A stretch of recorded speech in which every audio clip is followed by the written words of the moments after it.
Welcome, everybody, to the Netherkast. I am Cyborg, and I am joined, as always, by Temp, Razor, and Shad. And if you're new to our channel, hey, we do this podcast called the Netherkast, and we've been doing it for over 8 years now, since the lead up to Mortal Kombat X, so we're going to be leading into Mortal Kombat 12, so stay for a while. There's going to be lots of Mortal Kombat 12 talk, but on this episode, this is part 3 of our ranking of every single Mortal Kombat character that exists. Well, all the playable ones and a couple extras. So, yeah, we're going to get back to it. But if you haven't checked out the first 2 parts, make sure you do that so you don't get spoiled. And then come back to this one. Thanks, everybody, for tuning in. Make sure you check out our Discord. It's in the description. We have a fun, pretty large Mortal Kombat community where we're talking all things Mortal Kombat just about every single day. So come check that out as well. And make sure to like the video and subscribe. That being said, let's get back to the tier list. We last left off on Liu Kang, so now we will get to Movado. Razor, Movado. I gave Movado a D. I know that there are people who think he's one of the better 3D era characters for some reason, but I've never understood it because, like, I can kind of see what they were going for in that, like, he's like a cold-hearted man in a black trench coat. You know, he's got that kind of like late 90s, early aughts, you know, like the Matrix kind of trench coat guy vibe. Right. But his trench coat is missing a sleeve. He's not wearing a shirt, and his pants are pulled all the way up to his fucking ribs. What the fuck is that? What is he wearing? All right? And then you put on top of that the guy has no, like, not so much as even an implied personality. Like, say what you will about Darius, but at least between the 2 costumes the guy has, you are given the impression of a character like that. He probably talks jive. He's got opinions about motherfuckers ice skating uphill, you know? I don't know what Movado thinks or feels about anything. I just know that he gives Suhao orders. That's all he fucking does. He gives Suhao orders. He steals Cabal's hook swords for no reason. Proceeds to use them way worse than Cabal ever would.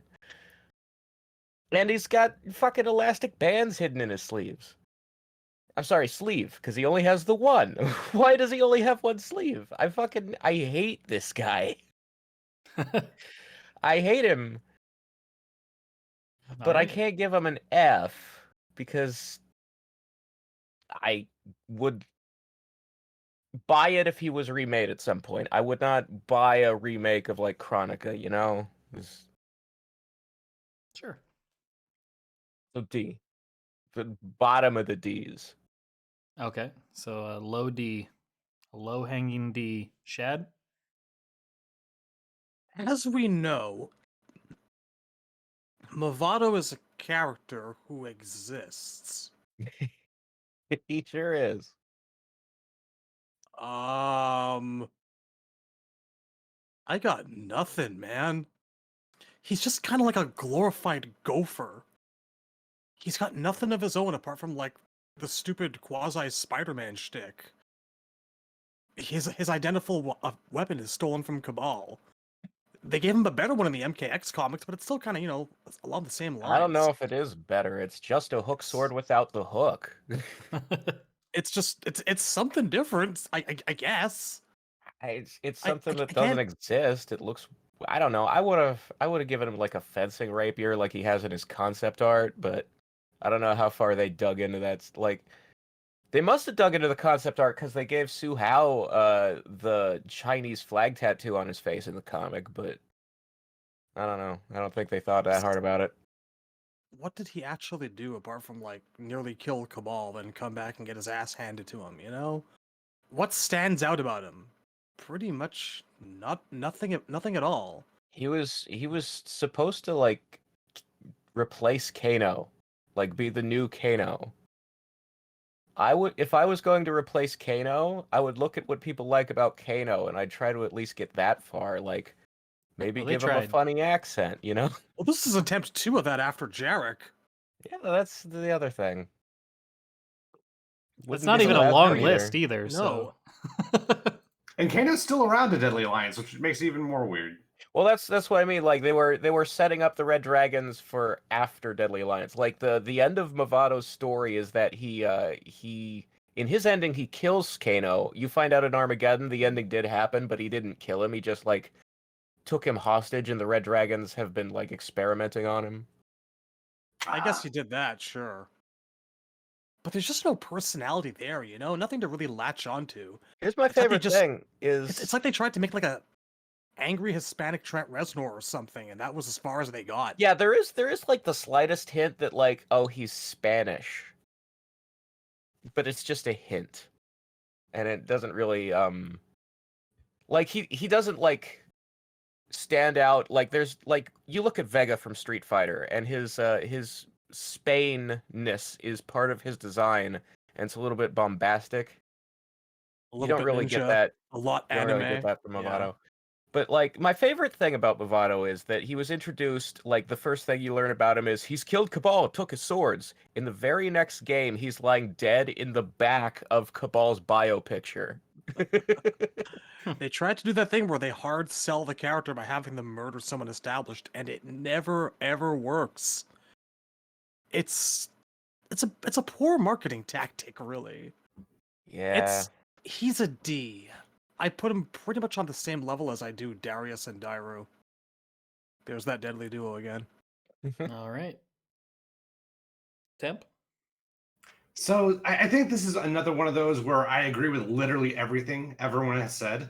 It's just our rankings mean different things. But he's an F for me for all the reasons stated. Again, I'm open-minded in coming back. I don't, other than the whole like stealing Cabal's hook swords, I don't really think there's anything egregiously bad for him.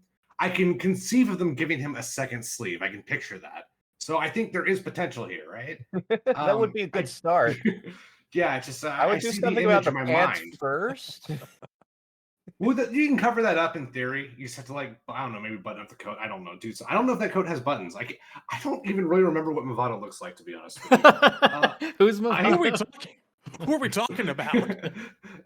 Yeah, just and you know, like if you're going to do a Spanish character, I like the comparison to Vega because Vega is like the Spanish character, right? And what's cool about Vega is all his like trademarks are integrated very evenly into his character. The fact that he's a psychopath, and the fact that he's Spanish, and the fact that he's like sort of like implicitly a sex weirdo are all kind of evenly balanced into his character. And Movado, I just there's nothing memorable about him. He's not as bad as like say, like I guess I like Movado better than Devora. But again, You're a monster. when you don't do anything, like when you have no resume, it's hard to get like bothered by anything. So Yeah, it's almost like on a certain level, Movado is the default that you start with when you open a character creator. yeah. He looks very creative character for sure. And if you really hate a character, like some of us hate Devora, the default character creator would be better than the Devora option. Yeah, I would take Red Man and Blue Man over Devora, 100%. So yes, F. That's all I got. I'm big on body language, like I was telling Razor at our con last night, and a lot of the way the characters fight like makes them really stand out and gives them their own personalities. And if I can say one positive thing from Movado, it's that like he used Wing Chun and Long Fist. So in the back of my mind, I kind of associate the character with like long single palm strikes, you know, single hits with like a lot of like front reach. He had a good martial arts stance going for him. I don't know if any of the like the normals, any of the fighting styles in the 3D era ever really informed anything about a character for me. But I could imagine, like, I do like the idea of the grappling hooks, like the idea of him maybe fighting kind of like a Spider-Man because he shoots them out of his wrists. So he's like long arm from cops. You could do something with that. It just didn't. Not yet. I don't know, like when I say these things, I'm primarily thinking of like Ultimate Mortal Kombat 3 dial a combo strings, and I'm trying to apply that logic to Movado, and it's very difficult because so much of the 3D era's fighting styles just kind of blend together, you know? Yeah, I'm, they're all I'm very samey, and the combos were very like staccato in a way that I don't know would translate if you were trying to like backport that into a 2D engine. yeah. I don't know, I'm trying to look for something positive. I really am. I don't like hating characters, but there's just not much here to work I with. feel like his stance in I guess it was Long Fist was the first one. Whichever one was his first stance was. I When always he's thought it got was like kind the of elbows like awkward. bent and his fists are facing each other.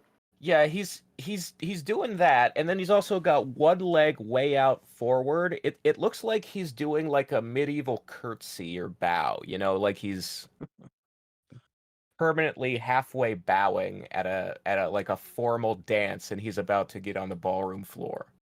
It's memorable. Is It it? doesn't look like bad. a I don't fighter remember it. though. It doesn't look like martial arts to me. I have no memory of that. I'm taking your word for it. I really don't know if it's that memorable. And I think the best thing I can say about him is he's kind of like, you know, a warning that whenever you're creating a character, it's probably best not to compile all the things you think are cool, because that almost never comes out actually cool. Cool is what emerges when you write a sincere, substantial character.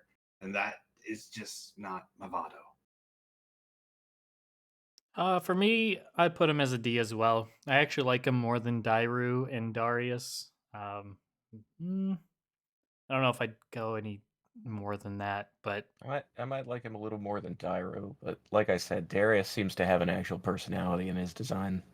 yeah, I mean it's comparing bad versus bad, so I mean Yeah. it's not like it's a huge win by any means. But yeah, for me, D. I don't really have anything else to say that you guys haven't said, other than this might be the most time anybody's ever talked about Movado.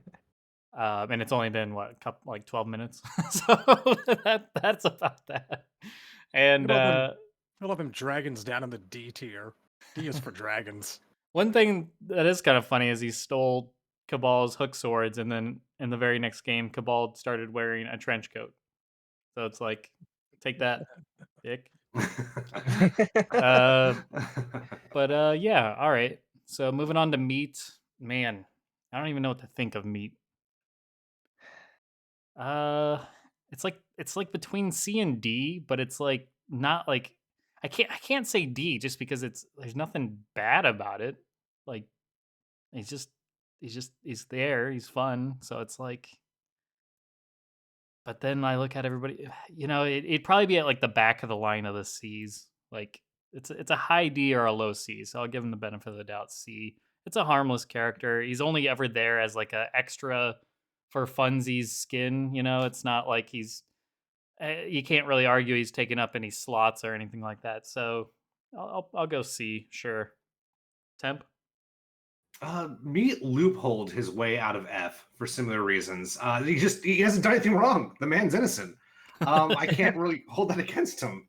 But but at the same time though, he is not on the level of like Frost or even Chameleon with a K or Kai. So I gotta put him in D. Right. Yeah. That's why I'm like he's back of the line C. Like he's just barely getting in there, or he's front of the line of the D just to like because he's harmless. But yeah, all right, Shed. All right. Controversial opinion incoming. S. God damn it. Smoke Man will be proud. No, I mean, I can't in good conscience say that, but I actually want to. I Because I mean, me, there are no rules here. You can say whatever you want. I unironically love this character. I love everything about him. I don't feel like everyone needs to be 100% serious. I feel like your primary objective when you're playing a video game, any video game, is to be entertained. And Meat is entertaining as fuck.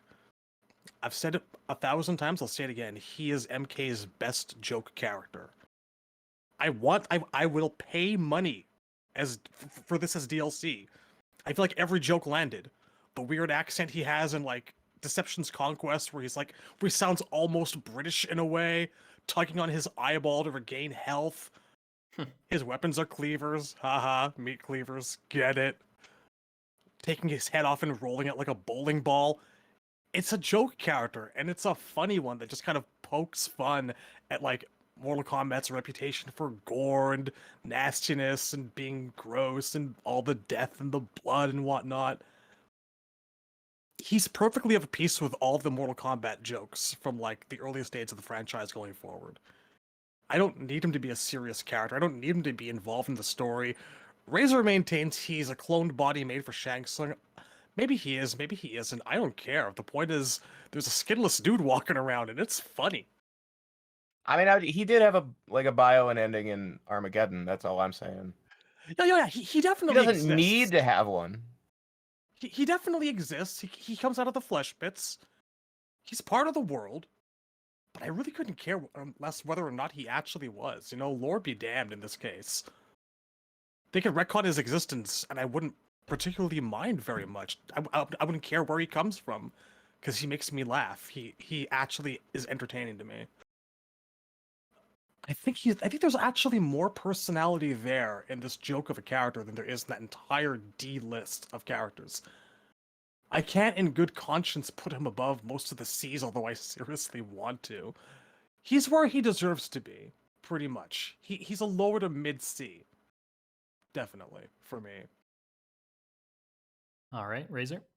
I mean, giving meat like a low score would be like giving friendships or animalities a low score, you know?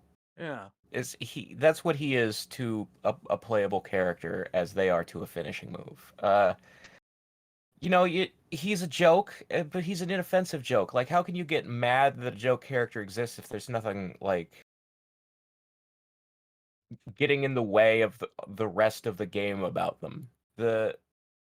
I never want to see like Meat take a slot on the roster, the starting roster of a modern game, but as an unlockable bonus or a costume for everybody, like he was in 4, he shouldn't take much time to develop. He's just like the gory skinless model for fatalities. Just put that in as playable in some way, and you're done. So yeah, I gave him a C, straight down the middle, average. Alrighty. Sounds like he skates on by with a C towards the back. Why don't you take us to Melina? Okay. I don't think we need to spend a lot of time talking about Melina. You look at the internet after MK11 and you can tell like all of the popularity and the positives that she has. There must be a reason for all of that, right? She is, for me, an A. One of the best characters in the series, but not necessarily my favorite. Alrighty. Shad? Solid A, definitely. Could never picture the future of Mortal Kombat without her. The current generation of MK fans out there seem to be absolutely ape shit for her. She means something to them. And I can totally respect that. It's nice. You know? She was just one of the cast for me, always was. I didn't love her any more or less than I did the likes of Kung Lao or Baraka. But you know, I never had anything against her. I appreciate her. I love her little back and forth with Katana. I hope that, you know, one day we'll get to see a bit more of that, because, you know, they don't actually spend a lot of time fighting against each other for all the games that they're in. Like, it happens during MK2 in the old days, but we never got to actually see it. One of these days, I really would love to see a Melina versus Katana fight in the games. Have them lead up to it. Make it something big. As great as she is, and she is great, there's still a lot more potential to be explored. Still a lot more depth to that character that we could, like, unlock. Total A. All right. Temp? I have Melina as a B. I really like this character. She's not quite top shelf for me. She's not one of my favorite characters in the series. I'm always happy when she shows up. She's had a pretty good history of designs. I think generally she's aged very well. Probably MK4 being my least favorite, but that's not a bad design. So, yeah, I always saw her more as like an auxiliary character. I never really liked the rhythm of her gameplay, but her gameplay is still good. It's not really what I want to do in fighting games, but she's still fun. Until Ethereal. Ethereal is like the one exception. I love Ethereal. I think Ethereal was the most fun she ever was. But yeah, I get why people would put her in A. I think there's a strong case to be made for A. For me personally, she's a B. Yeah, I was between a B and an A, and since we've already got two A's and a B, it won't matter. So we'll just slot her in at A here. You know what I also do want to say? She is, all as Lifetime said, a lot of fun to play. Doesn't matter what game she's in. In MKX, I didn't really have much of a main, you know? Smoke was gone. Before Triborg came out, I had, like, not even Sector to work with. So I kind of defaulted to her because her gameplay is easy, familiar, strong, has its established strengths and its weaknesses. She's a very comfortable character to play and a lot of fun. Airside spam is always a good time. That does remind me, though. I actually want to correct myself. I think actually her primary in MKX is my least favorite Melina costume. But still not horrible. Still not bad. But I think Melina in pants is super weird. I didn't want to ask the Cyborg officially, though. Did you give her an A or a B? Just for the viewers. Sure. That's a good question. I think I lean more towards your point of view of her, Temp, in the sense that she was never one of my favorites. I enjoyed playing her in MK2, but never really beyond that. And I recognize her strengths, and I can definitely recognize her popularity. She's definitely right up there with Katana these days in terms of popularity. So she's probably, I mean, I think she's easily top 10 most popular characters in the franchise. I don't even think that's debatable at this point. You could say maybe it's just a vocal minority online, but I don't know.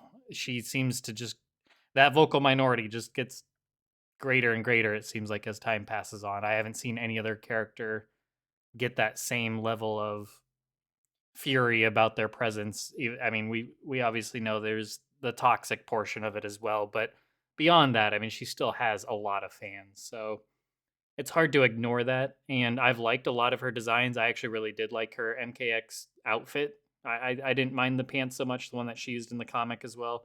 Like I enjoyed that. That's probably my favorite Melina appearance actually, and I liked her alternate as well, the one that was more with like the sash dress looking thing, right? Um, But yeah, so and I even really like some of her MK11 stuff. So yeah, she and her deception. I love the veil and all that. So I mean, she's been great for a long time. So that's why it is between a B and an A. If it was me personally, I would say probably a B. She's someone I acknowledge and like, but I don't love. But if I was going more from a viewpoint of the overall franchise, I'd say A seems more reasonable. Like looking who we have as an A, I think she belongs more in that crowd than the B tier. I think she's got just a leg up on some of those other ones. She hasn't I really think had bad. I wouldn't put her as like somebody that's had just a notable horrible time frame throughout her existence, I guess, in my opinion. that was another reason why I think I settled on B so quickly is because I like Katana so much better than Melina, and I put Katana in A. So I Sure. don't really think it made sense for me, at least. Yeah. So yeah, I would say A if we're going off of just recognizing who they like, what status they have in the franchise. B personally though, but yeah, ultimately she's ending up as an A. So swinging back around, we have mocap. Razor, I think it's you, or no, it's me. I just Yeah, called yeah. If Emily you're a doing derp. you just went, so you go again. Look, man, this is hard. I'll, Snake's I'll hard. go if you want me to. No, it's good.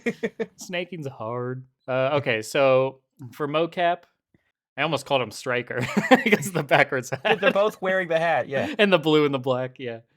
But anyways, mocap, man, it's like I could see him erring towards a C, like off the meat train of thought, but nah, I give him a D.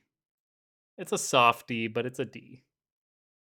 I don't know. I didn't love the joke as much. I think he's better as like the Johnny Cage stunt double, like work him into the Johnny Cage background of, his like a movie guy and he's there to do stunts and the motion capture. And I know that's kind of what he originally was, the Carlos Pacina and all that fun stuff. I get the in joke, but And then, I mean, I guess he was only a secret unlockable in Deadly Alliance, so he's never really taken up a character slot. He wasn't even viewable on the select screen, oddly enough. Um, hmm. I don't know. I don't know if I put him like, yeah, it's kind of like a high D, low C, but I'll go D. I think this one I'm leaning more the other way. I don't think he has quite the charm for me as Meat does, so I'm gonna go D. An inoffensive D, I'll say. Like, I'd still probably put him above like a Dairu and Darius because at least he's he's supposed to be kind of a goof and shitty to begin with. So rather than accidentally shitty just because of bad design. Anyways, Temp. Yeah, I put him in the D category. I think the joke isn't funny, but it could be. I think you could very easily make Mocap a funny character. They haven't done it yet, and this is going to be on the surface a weird comparison, but he's almost like DiCaprio, where the character isn't the worst thing in the world, but man, did he show up at the wrong time in the wrong place, and that really, really hurt his reputation. When Deadly Alliance was on its way out, people were like, "Who are the secret characters?" And man, Mocap picked the wrong night to go to the gas station. That was just not good for that character, and people hated the fact that he wasn't a Smoke or an Ermac, or even like I don't know a Kentaro. It just that, and or even a Molina.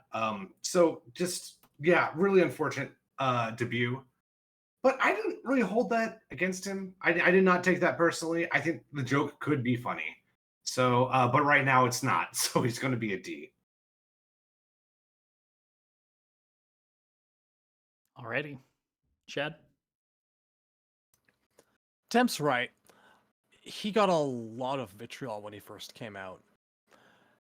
It's not entirely hard to understand why, but with the passage of years, it's not upsetting. More like, this was a joke. He's a joke that's funnier to the developers and to like the core MK team than he is to most of us.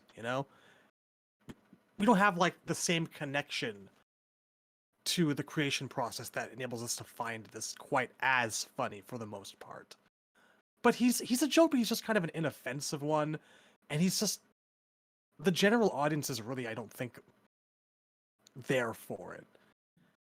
I applaud it, the people behind the scenes deserve a lot of recognition too. But I'm okay with never seeing him again. I still find him more legitimately entertaining than Setron or Chronica.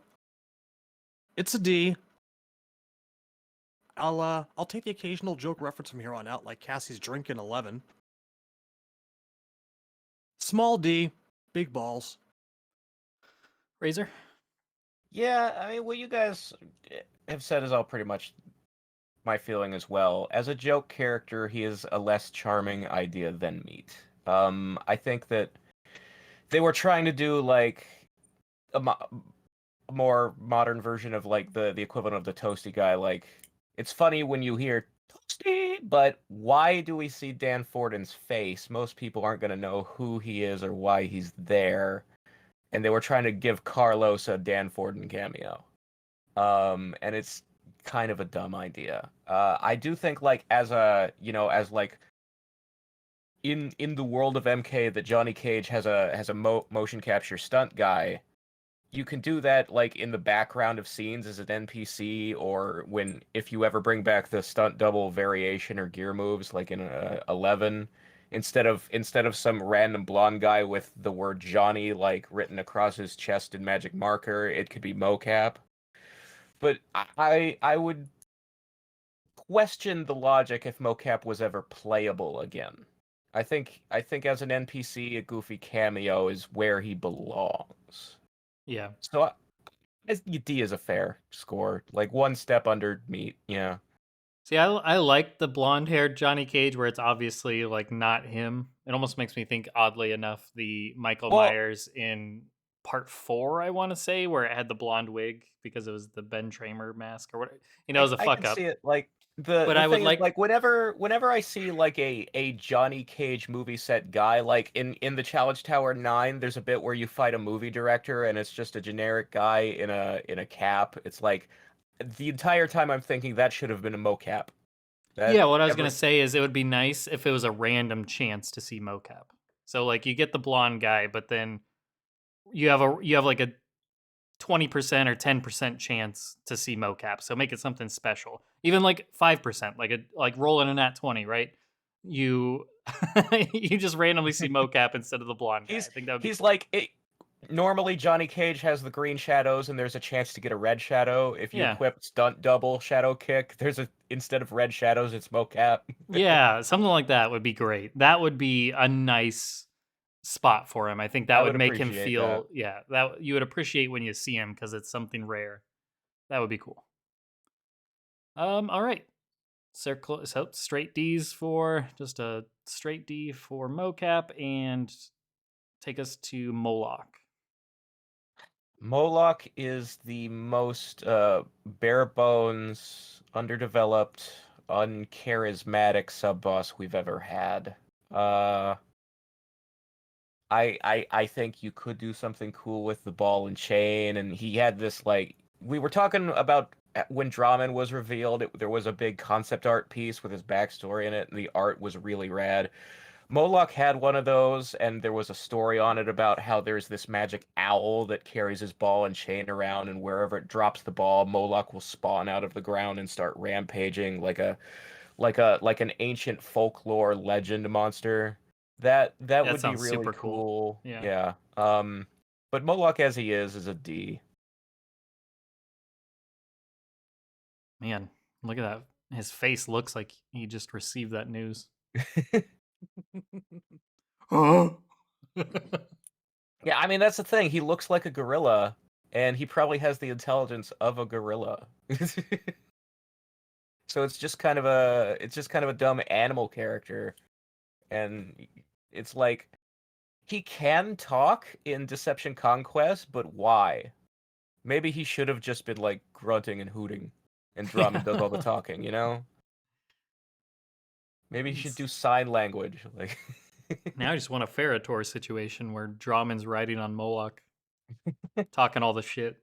It'd be interesting if like he was actually sitting there grunting and hooting and whatnot, and Drummond actually understands him and no one else does. Yeah, if there was like a Han and Chewie situation. Yeah.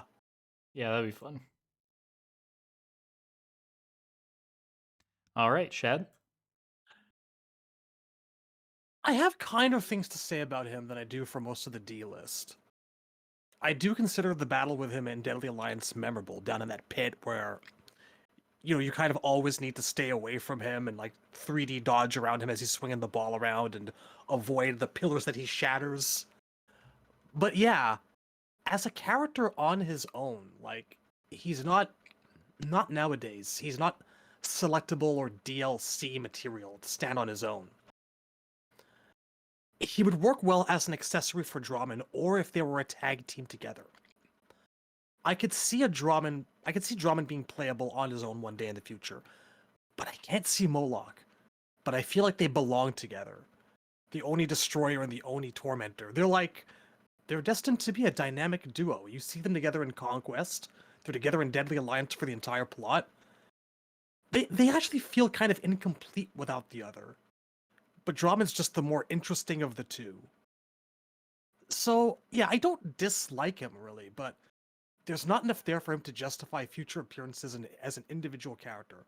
As part of a tag team, sure, absolutely. So it's a D for me, but a mid-D. Alrighty, Temp. I have him in the D category as well. I think he's kind of like meat where there's nothing really wrong with him. I think there's things you could do to improve Moloch. I think making him a little bigger would have helped. I don't really think he's big enough if you like fight him in Deadly Alliance. His model is only a little taller than Scorpion's, which I mean he's hunched over, yes, but like just not a lot of presence. The owl stuff is really cool. That could have easily put him in C if any of that was realized, but it wasn't. So yeah, I don't hate him. I would not hate seeing him back, but just his list of accomplishments is just not terribly interesting. So he's D. I think we all just kind of wish that there was something to do with that owl, That Yeah. they made Owls that are owl tight. part of something. Yeah, love a good owl. Alrighty, Yeah, for me, D as well. So just D across the board once again. And I agree with, like, I love the idea of the owl. I would absolutely do that. That would be so cool to me. I think that's such a fascinating, interesting concept for a character combo. And I would use the owl in gameplay and all of that. I think that needs to be incorporated. It would definitely make him feel more unique and just more interesting. Because as he is, I don't know what else you could really do. But if you bring in the owl with the ball and chain and all that and play that up and have the owl be magical and intelligent and kind of do its thing, that would be really cool. I think that'd make a good. I'd make him just a duo. It doesn't have to be like have the owl sitting on his shoulder until it does its stuff in combat. So that'd be cool. The Um, elves are not what they seem. yeah. They are not. Indeed. Okay, and then that takes us to Motaro. For me, Motaro is a C. I don't know if that's low for some people, but to me, he just he's not my least favorite sub boss. That would be Moloch. But of the original trilogy between Goro and Kintaro, like the way they are now, Goro as an A, Kintaro as a B, like that's kind of how it is for me. I didn't mean to rhyme there. And then Motaro as a C. That to me is kind of how I see all these characters. I would love to see. Damn it. So many damn C's. Motaro, I would like him to return in MK12 or whatever and see him really get a fair shake because he got absolutely obliterated in Armageddon by losing half his body. And nobody likes a what, centaur or minotaur? What the hell is the one with the They two legs? called him a minotaur, but he was actually a satyr. Okay, yeah. Well, he needs to be his centaur normal self with the horse body. So Mm-hmm. yeah, I want to see that. He doesn't have to be playable. Like just have him be a sub boss, and just make him sick. Like and give him stuff to do in story. All of that would be great. This character is right up there with Kentaro on characters that have been grossly underutilized and forgotten in time. As much as we want to see 3D era characters that never got another chance come back, Kentaro and Motaro both fit into that same category of just underutilized and lost in time and only brought back for a small cameo. And then, like in 9, he was just driven through a bridge by Raiden and his dead body just presented to Shao Kahn. Like he got absolutely owned. Like this character is not been uh, utilized too kindly. So right now he's a C. I'd love to see him moved up though with another appearance and done well. Temp. Motaro is a balanced C for me. I like the design a lot. I like the idea a lot. I think he fits very nicely in the MK3 storyline. There's really nothing wrong with this character. It just doesn't have that one thing to boost him up into B. But he's not, I say balanced C because a lot of the characters in my C tier are actually A tier or B tier characters who screwed up so egregiously in the story that they pissed me off. I never really got over it, so I put him in C. Motaro is just a well done character who just hasn't been around enough. So yeah, I like this character. I always like to remind people C is a good score. If you got a C, you're doing okay. I have a lot of great characters in my C tier, so Yeah, there's nothing wrong I with like C. Motaro. The whole like definition of C is essentially They pass. characters. Yeah, they're okay with the potential to be easily better. Like there's nothing wrong with them. They're just okay with the potential to be better. There's nothing wrong with that at all. And that's a good description of Motaro. There is nothing wrong with Motaro. Okay, Shad. I mean, we know why he's not been around for a very long time. We don't need to really go over the details much. Safe to say, it's very hard to do an entire body skeleton for something that has 4 legs. And this is why we haven't had Motaro on a game roster properly at all since 3 as his original self, because of those damn legs. But I do want to say this. I don't feel like that's an excuse to exclude him from everything. Yeah. We've had intros where like Quan Chi's riding around on a horse. He should be riding You around know, on Motaro. You got. I mean, I don't know. I mean, maybe Motaro could be like the dead horse that Quan Chi rides around. God, Why that would be not? sick. That would be sick. But I mean, I think that they don't do it because like you have these people out there that'll see Lee May in X or Frost in X, and they'll be like, they're in the story and you can't select them. It's bullshit. And you've got to tune those people out.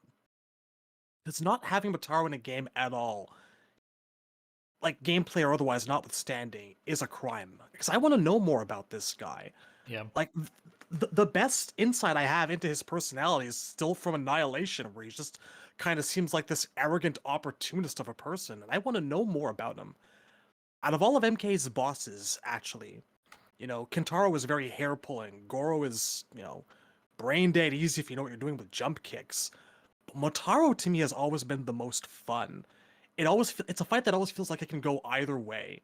You can either like totally trounce somebody, he'll just totally trounce you. You never know when he's gonna teleport behind you or just throw 5 fireballs. I feel like they programmed his AI generally pretty well.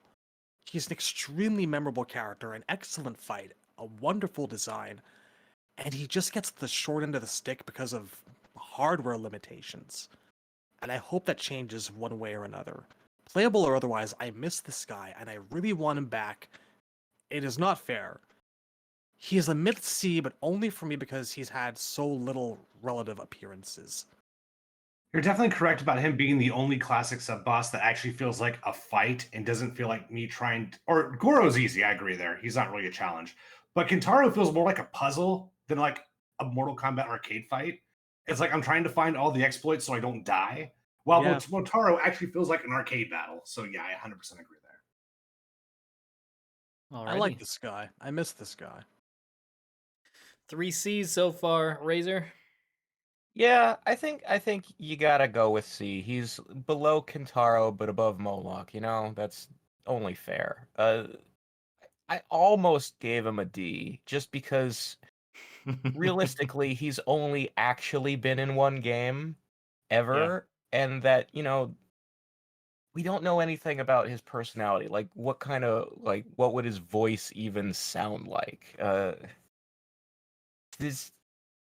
So there's not really anything there except a cool design. But the cool design really goes a long way because, like, a lot of people talk about if they were kids when the original arcade games came out, they have their arcade memories of like how seeing Goro for the first time made them feel, or how seeing Kentaro for the first time made them feel. Neither of those two ever really, like, I don't know, frightened me just looking at them, but I always felt like a sense of dread just looking at Motaro. Like somebody else could be on the stick and I'd be watching, and I'd still be like, ugh, I don't want to fight that guy. There's something about his appearance in his icon, right? This kind of really arrogant, borderline satanic sneer. Like he's looking into your soul and like laughing at what he sees. You're nothing to him.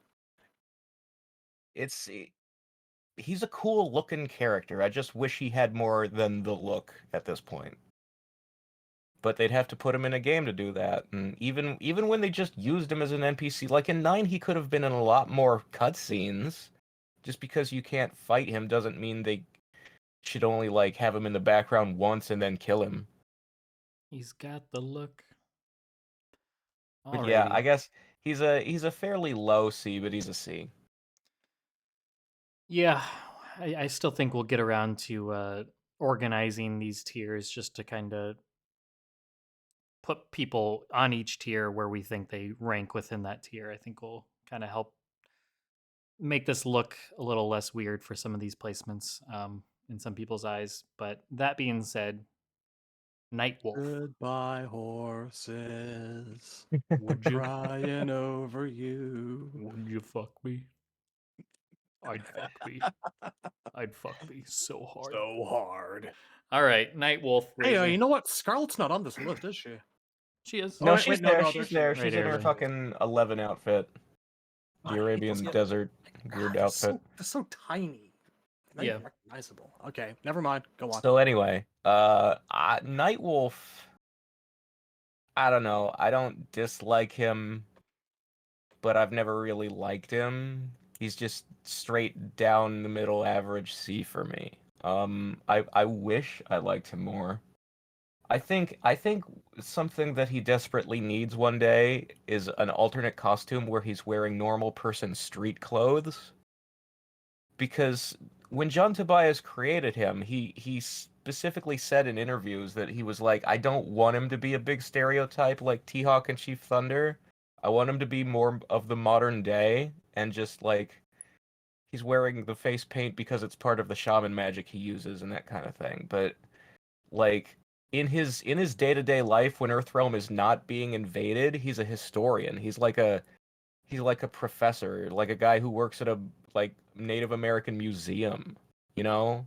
Like dress him like Indiana Jones or something in an alt costume. Like that would be, I think, a little more respectful than always going with the deer skins and that Last of the Mohicans mohawk outfit he had as an alt in Deception was just unfortunate.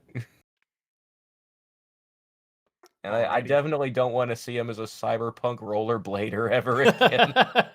Oh, that fucking helmet. You know, I've bought every single goddamn McFarlane figure of the main cast so far, and I refuse to buy Nightwolf because of that fucking helmet. It's so bad. But yeah, C. Alrighty, Shad. B. Definite B for me. Tons of fun to play, great fatalities. Like, the laser beam from the sky is a hard-won classic, you know? And I agree with Razor's assertion that, you know, it's difficult. I don't think that they've ever done a really poor job in depicting him, aside from that awful Deception alternate. But they've kind of leaned into, like, making him the typical Native American shaman. And sure, he's always had, like, you know, the shamanic insights and been that kind of character with the sacred land and whatnot. But Razor, as Razor said, Tobias designed him to be more than that. And while it's nice to see them try to be respectful, I also feel like they kind of missed half the point of the character as we've gone on in the NRS era. But I still love him. He's still a blast to play. He was a lot of fun in 11. Great in the story. It was really cool to see the wolf from the old cartoon, Kiva, brought back.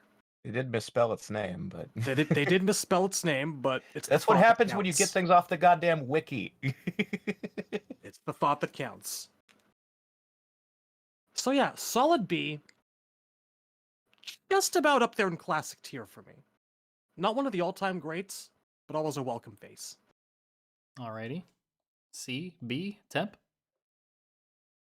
I have Nightwolf in A. He is one of my favorite characters, I knew possibly it. even top 5. I knew you were gonna go A. Yeah, I'm a big fan. He's not perfect. There have been some problems over the years, but I just feel like he adds that really unique element that you don't quite see in a lot of, like, I don't know. It's hard to. He's very MK3, but in a good way. And I was really disappointed in 11, especially when they made the shoulder charge like an unsafe mid, which to me defeats the whole purpose of that move. Now it's like any other unsafe mid special.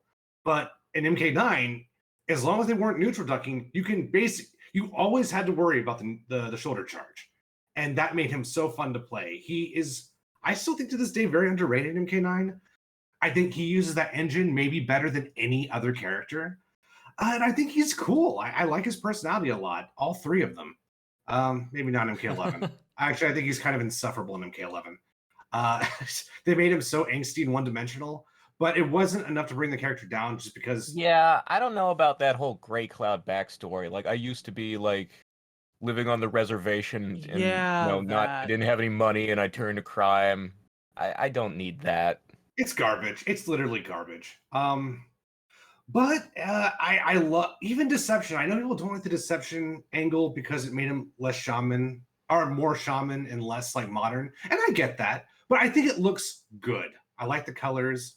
I think even MK9, I thought he had a fairly good costume. You know, I liked the idea in Deception of the doing the Sin Eater ritual to get access to the Netherrealm, but like they didn't portray it at all. Like there's no like cut scene where you see Nightwolf struggling like to like resist the dark side or whatever.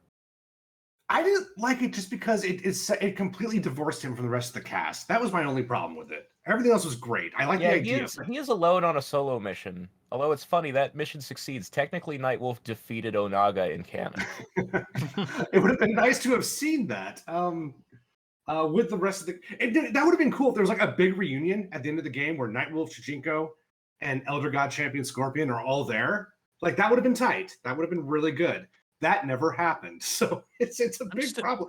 Yeah, just imagine like Nightwolf like coming up from the depths of hell and like seeing Shujinko get all the applause and credit for like taking down Onaga with the last punch, and none of them know that he actually is the one that brought his soul down to hell.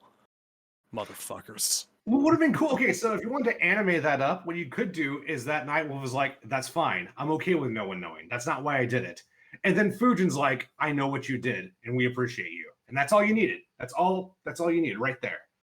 Never happened though. We never got anything like that.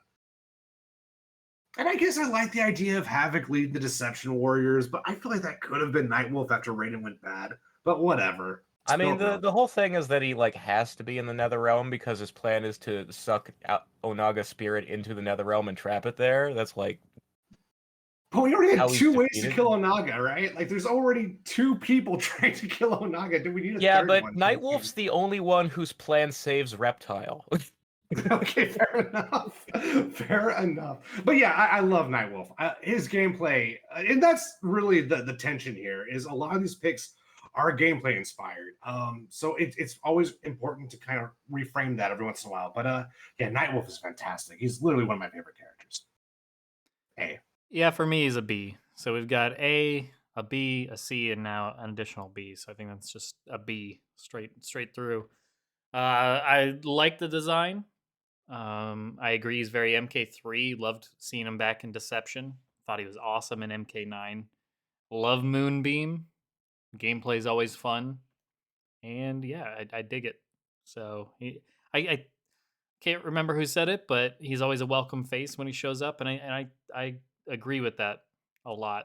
Like there are just certain characters. It's like the Cabal. I think it's just the MK3 characters, honestly. But I mean, you get some like the MK2, I guess, in there, but they're in so often as it is. But like the MK3 ones, when they do show up, for a long time, anyways, it just felt nice to see them. And Nightwolf is a prime example of that. And I don't know how old our listeners are anymore, but it was like right before MK9 was revealed. I was in a pretty dark place, Mortal Kombat wise. I wasn't really jamming with the series after MK versus DC. So when the trailer dropped, I was like, can't wait to see Sub-Zero and Scorpion.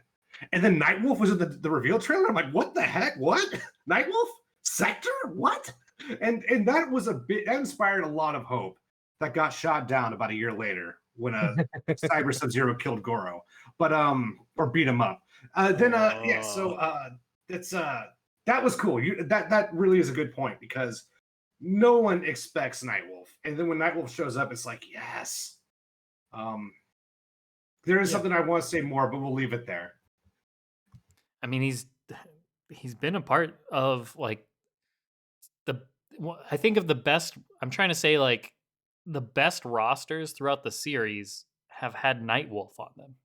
Like Ultimate MK3, MK Deception. Now, not necessarily the best roster, but it's got like the factor of a lot of people look back on it fondly because it took such risks. And bringing back Nightwolf and Cabal and Sindel, at that time, and Jade was part of that charm that people have a special place in their heart for that roster.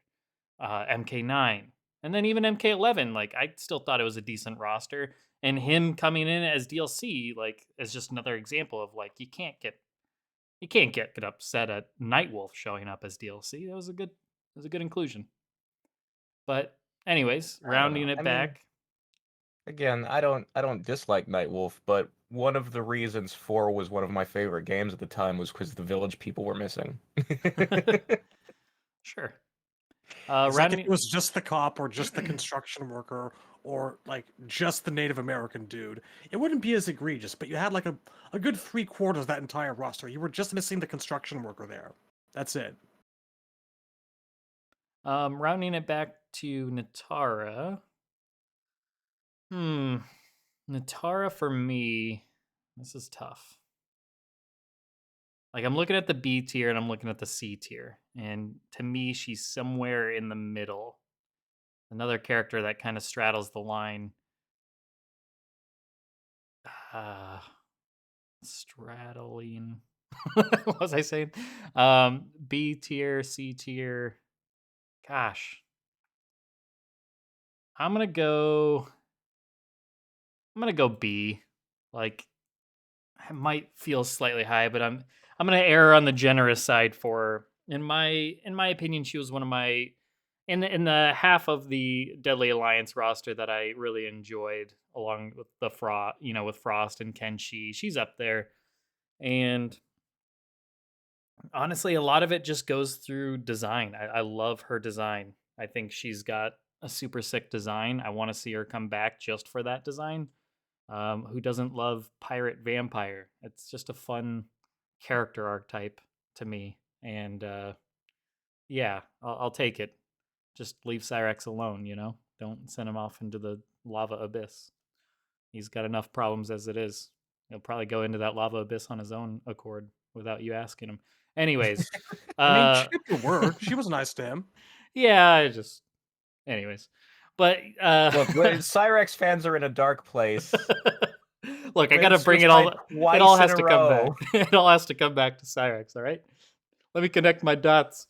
But no, I think her weakest part right now is just the gameplay wasn't super cool. Like a big blood ball. Like I would like to see her come back and see what they do with her in a 2D environment. So yeah, I'd say she's a low B for me, high C, somewhere there. But I'm gonna err on the side of generosity. Temp. Yeah, I have her in B as well. I think the gameplay ideas are all there.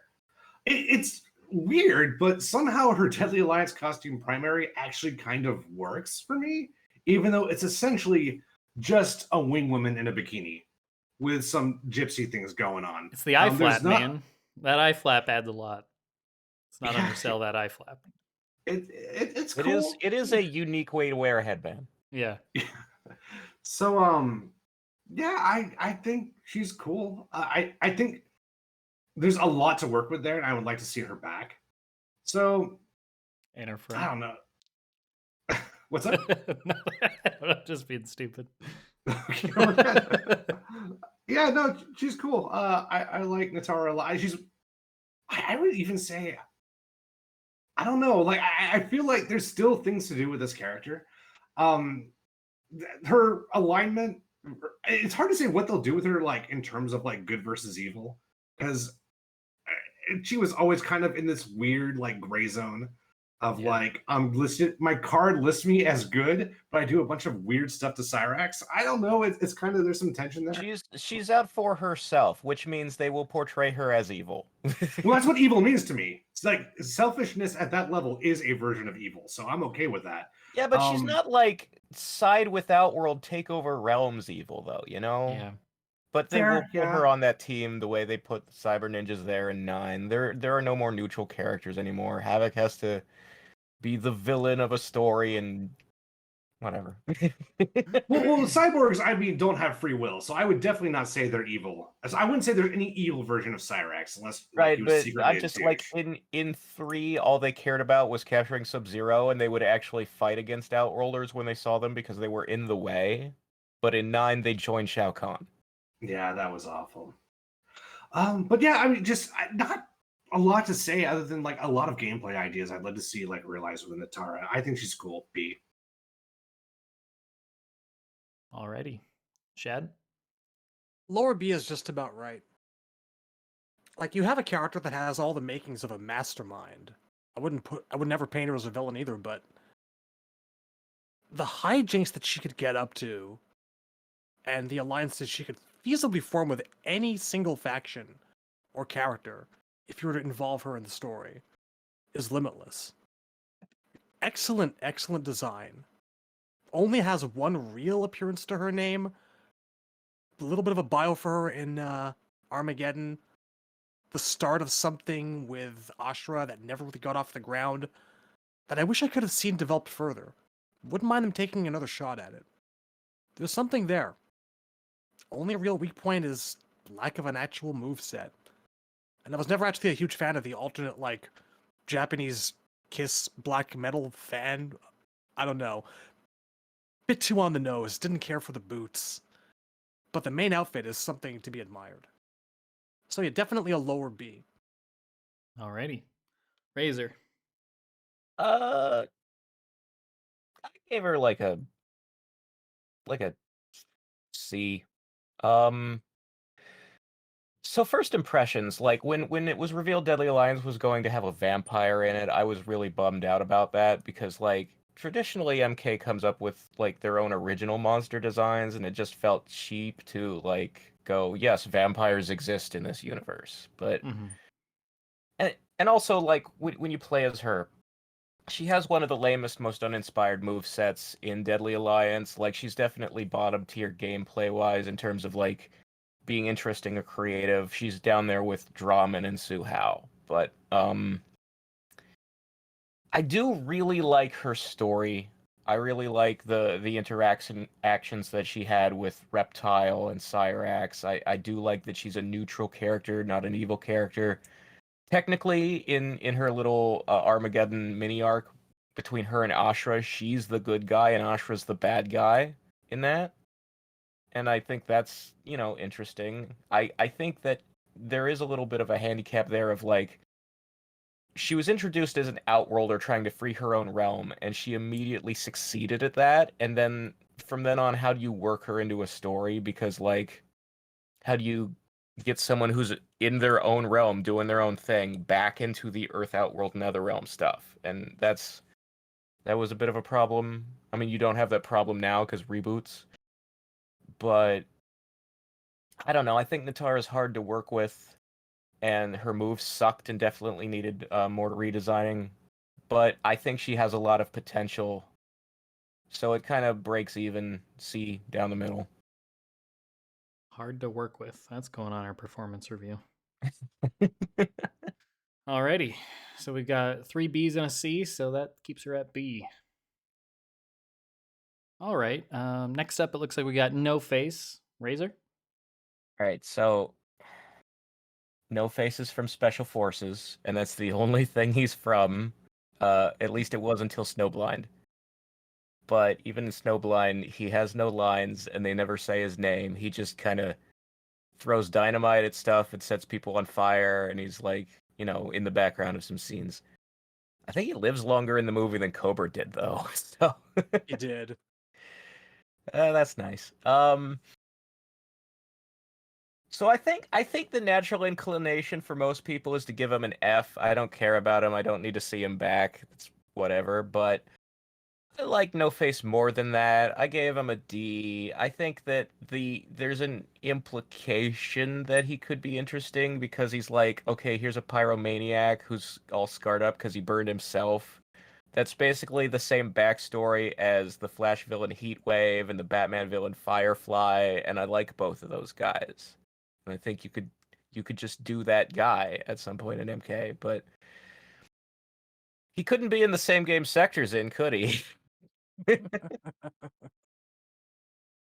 All right. Yeah, D. Shad? Well. Geez. There's really not that much to say, is there, that Rachel hasn't already just said? No, I covered the whole spectrum of the thing. Yeah, like, Snowblind gave him a nose, which he didn't really have in his original depiction by Tobias's art. I mean, it's still burned off, but there's like some of There's the a bit bridge more of left. it, There's I some of the bridge guess. left. It also took away his shirt. Well, There's one other thing. When you actually play Special Forces, because I think I'm the only one of us four who has actually done this, he actually has a little bit of a personality quirk in that he'll actually like laugh like a lunatic as you're fighting them. So it's not just that he's a pyromaniac with an extensive working knowledge of explosives and whatnot. He's also basically Beavis. I I don't know that even if you were to redesign him from like the ground up and keep that character intact and put him in the roster, he's just going to be another grunt, and we already have a guy with a flamethrower, like you've just pointed out. Still, I guess I give him a low D for having a personality, if nothing else. An implied one, anyway. I got nothing, man. I don't actively dislike the character. He's an NPC. Why are we Right. talking about this character? Why? Tim? So informally, I give him a D just because of what I've seen of his design. It is not for me, guys. This is not my jam at all. But formally speaking, I actually forego giving him any score just because I've had so little experience with this character. I have not seen Snowblind. I have not played Special Forces. I did not know what this character looked like until like within the last 30 days. So officially, I'm not really giving any score, and I'm just going to trust what you guys put. But informally, I give him a D just because visually he does not appeal to me at all. Yeah, you said pretty much what I was gonna say. I wasn't even gonna give him the formally. I'm not gonna rank him just because I got nothing. I don't know anything about him, so it'd be unfair if I'm just like by this tiny little box of his face from Snowblind. I'm not gonna I judge mean, him off of the that. whole of the character is what he looks like. That's all there is. So if you just That's it. rate him based on appearance, that's the rating. Well, if that were the case, I'd give him an F, and I don't want to do that. I feel like that would be irresponsible. I just So, silently we give move him him to the F. But I want to do the right thing You know, here. you know who we actually are missing?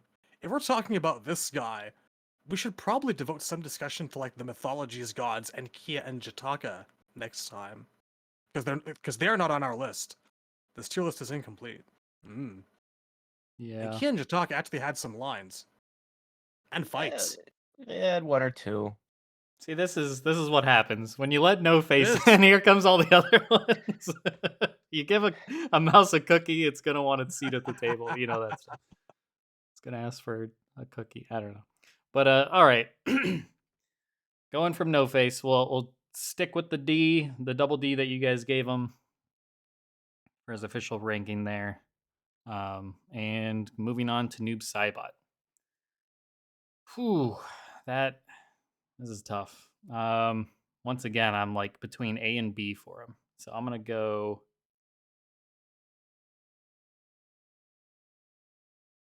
I'm gonna go A. He's just Noob is awesome. I mean, just from design wise, MK9 is my premier Noob. I didn't like him as much in 11, but I mean, he's still by no means bad. Like, I don't think this guy has ever been bad. He's ranging from decent to great, and I think he's very solidly an A for me. I like that they eventually, of course, gave him the backstory of being Bihan. That's pretty cool, and yeah, he's just sick. He's got cool moves. Yeah, I don't know what else to say. He's just fucking awesome. So I like shadows. I like wraiths. I like dark colors. The select screen pick in general is just fucking sick. Yeah, But, I love the bluish black. Like all of his color schemes in 11 are a gray black, or Yeah. you know, all the shaders that do different things. He needs that the are purplish kinda or ugly. bluish, to Yeah, it. yeah. Yeah. All right. I mean, I definitely get the vibes of Phantom, the mask. God, what the fuck? The Phantasm from Batman. Mask of the Phantasm. Yeah, I was like trying to think of the goddamn name. Mask of the Phantasm. Yeah, the Phantasm from Batman. I definitely get that vibe with his mask going on in the hood later on. So if they did any inspiration drawn from that, awesome, because that's a cool character as well. But yeah, I mean, it's Noob Saibot. He's got a certain cool factor. Him sitting out of MKX really built up people's desire to see him in 11. They delivered on it. We got Noob on the starting roster. I would not be surprised if maybe he's not base of 12, because I just think he would sell super well as a DLC character. So I would be surprised if he sat out altogether, like from 12, because I mean, You he does know- kind of have a track record of sitting out after every appearance. Well, no, but- technically, because of the GameCube version of Deadly Alliance, MKX is the only game in Mortal Kombat history that Bihan's not in. I mean, of the if we're main not fighting counting games. just if we're not He counting, wasn't in Special Forces, but well, I mean, he wasn't always playable. He wasn't playable in 2, right? He was just fightable. no, yeah, he's not playable in 2. He's not playable in Vanilla 3. But he's always there somewhere. Is what He you're is getting at. around. Yeah. Yeah. All right, but yeah, I'll settle on an A. I would say a lower A. He's not perfect by any means, but he's up there. I think he's deserves that spot amongst the other people that are also in A. Temp. Wow. My brain and my heart do not agree on this character. My heart wants to give him an A, but I gotta go with my brain here and give him an S because he is the protagonist of Mortal Kombat Mythologies. That is such a high status for me. And his design is a knockout. He looks good in every game that's not Mortal Kombat 11. And just you talk about character relationships. Wow, this guy's got it. This guy is packed, man. He's got so much stuff. With He's got his Raiden, fingers in a lot of Yeah. different pies. Absolutely. he's got his fingers in like Deception Smoke. He's not a good person. He's a believable villain, and even though I would never call him good in Mythologies, I do think he is ultimately sympathetic. He is someone who lamented that he was ultimately going to hell and resented that. But I think oh man, yeah, I gotta go S just because even if you take away all the story stuff, he's the original silhouette. He's the one of the like I would say most hidden of hidden characters in the legacy of the franchise. And gosh, as bad as MK9 is, that line "We shared blood, we are not brothers" that hits so hard. He is such a fun character to have on screen. So, but the thing is, the reason why I lean a little bit towards A emotionally is because I don't really have because ultimately how I interface with the game is important. It is a fighting game, and I experience it as a fighting game. This Mortal Kombat is not a novel that I read. It is a select screen of characters. And the story, if you had asked me 15 years ago, before the release of MK versus DC, this story would be my top priority. But that was a very, very long time ago. And now the most important thing to me is the concept, the gameplay experience, and the story. Everyone has a seat at the table now. That would not have been true 15 years ago. So I'm going to take the icon on my personal select screen, and I'm going to move Noob Saibot out of A, and I'm going to put him in S. I'm going to paint his pants blue. All right, yeah. So he's an S for me. Yeah, so I'm curious where you were getting at between like what you were saying, what's leaning you, why you can't just confidently say S. What was the A part of it? I didn't quite understand what you're getting Because at. MK11 Noob sucks. That's why MK11 Yeah. Noobs. Yeah. You know what? I'm gonna conflict with that just a little bit in certain ways. Okay. Not all of them. Not all of them. I mean, God, I love his voice in 9. It's so good. Yeah, it's 9 is MK11, quintessential it's The for not. me. Dr. Claw stuff really was not fun for me either. And just No, that man, was talk about that was indeed very don't cut yourself on that edge tier. Yeah, voice it casting. was rough. it's- oh man. Yeah. Share blood, Gadget. We are not brothers. I don't All need right. it. I don't want Stop it. smoking. So we've Just, got an just A. be a dude. Just be a guy. We've got an A and an S. Shad?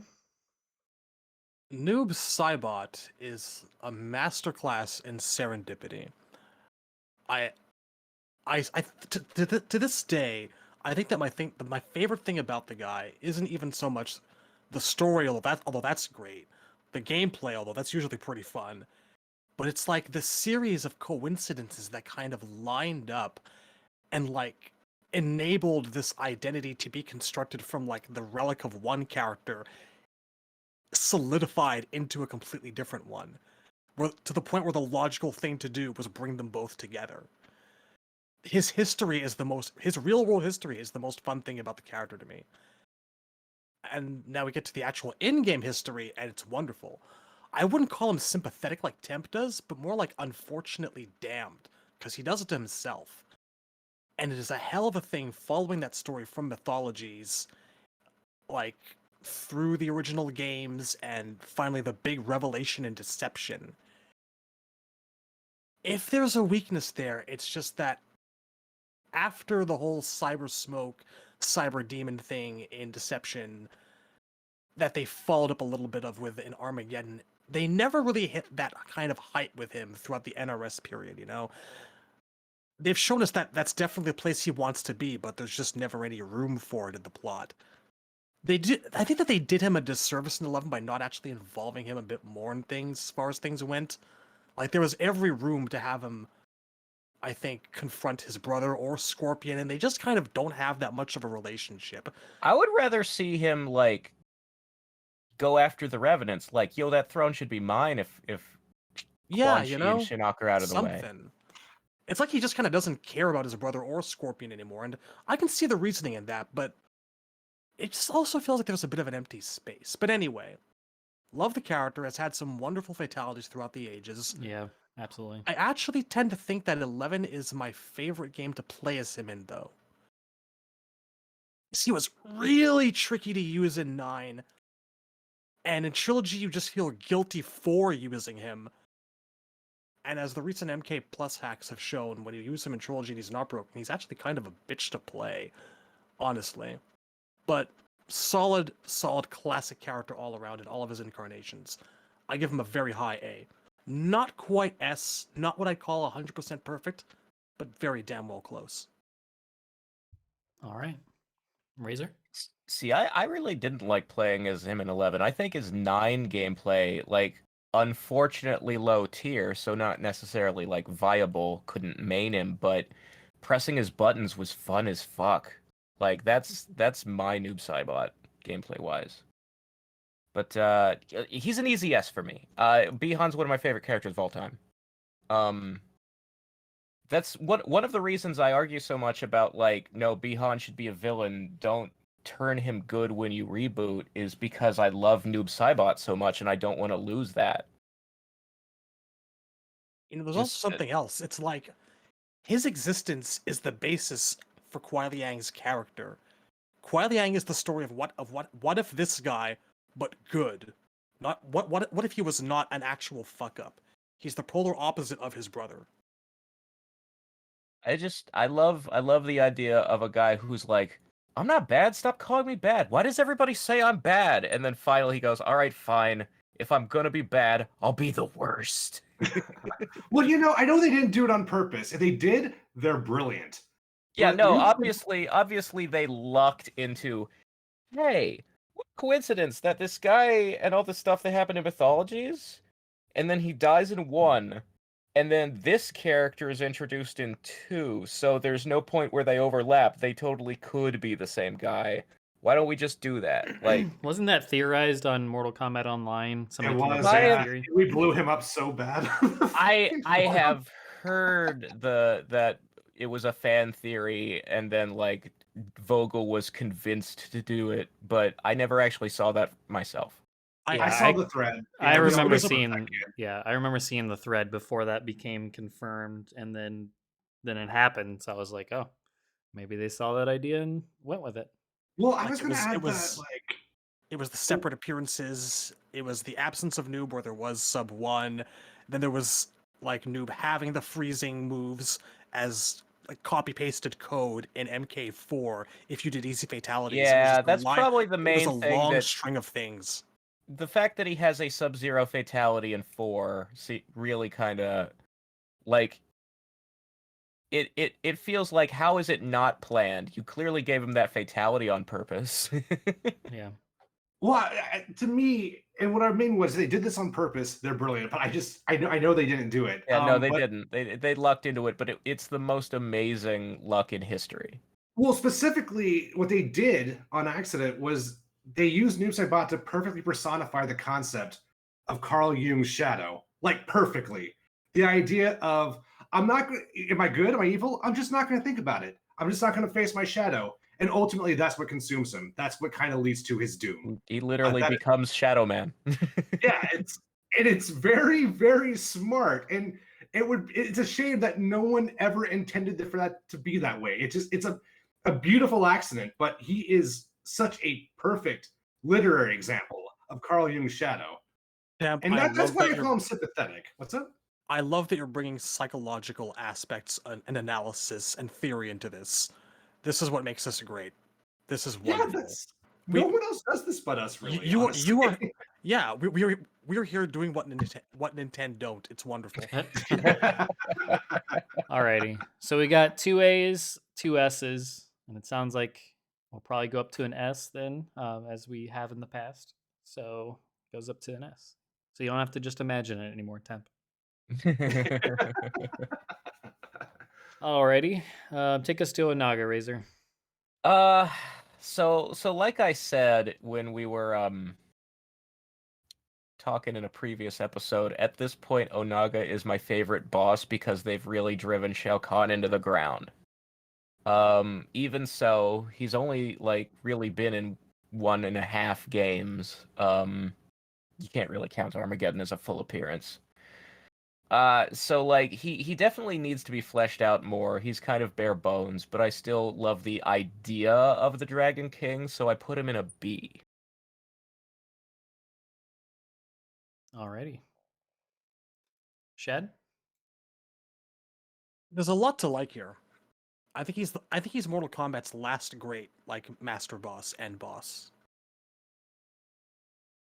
The thing that like immediately comes to mind when I think of Onaga is all the personality that he displays in Conquest mode through Damashi as his avatar, and sure, maybe Shujinko's kind of a stump, but Onaga played the long game with him and it paid off, and it's actually a thrill to watch him just brazenly lie his way through this other man's life and manipulate his every movement. It's such a huge, colossal, decades-long dick move. It kind of reminds me of the cosmic scales that are always at play in Mortal Kombat, and in its own little way, and I appreciate that about it.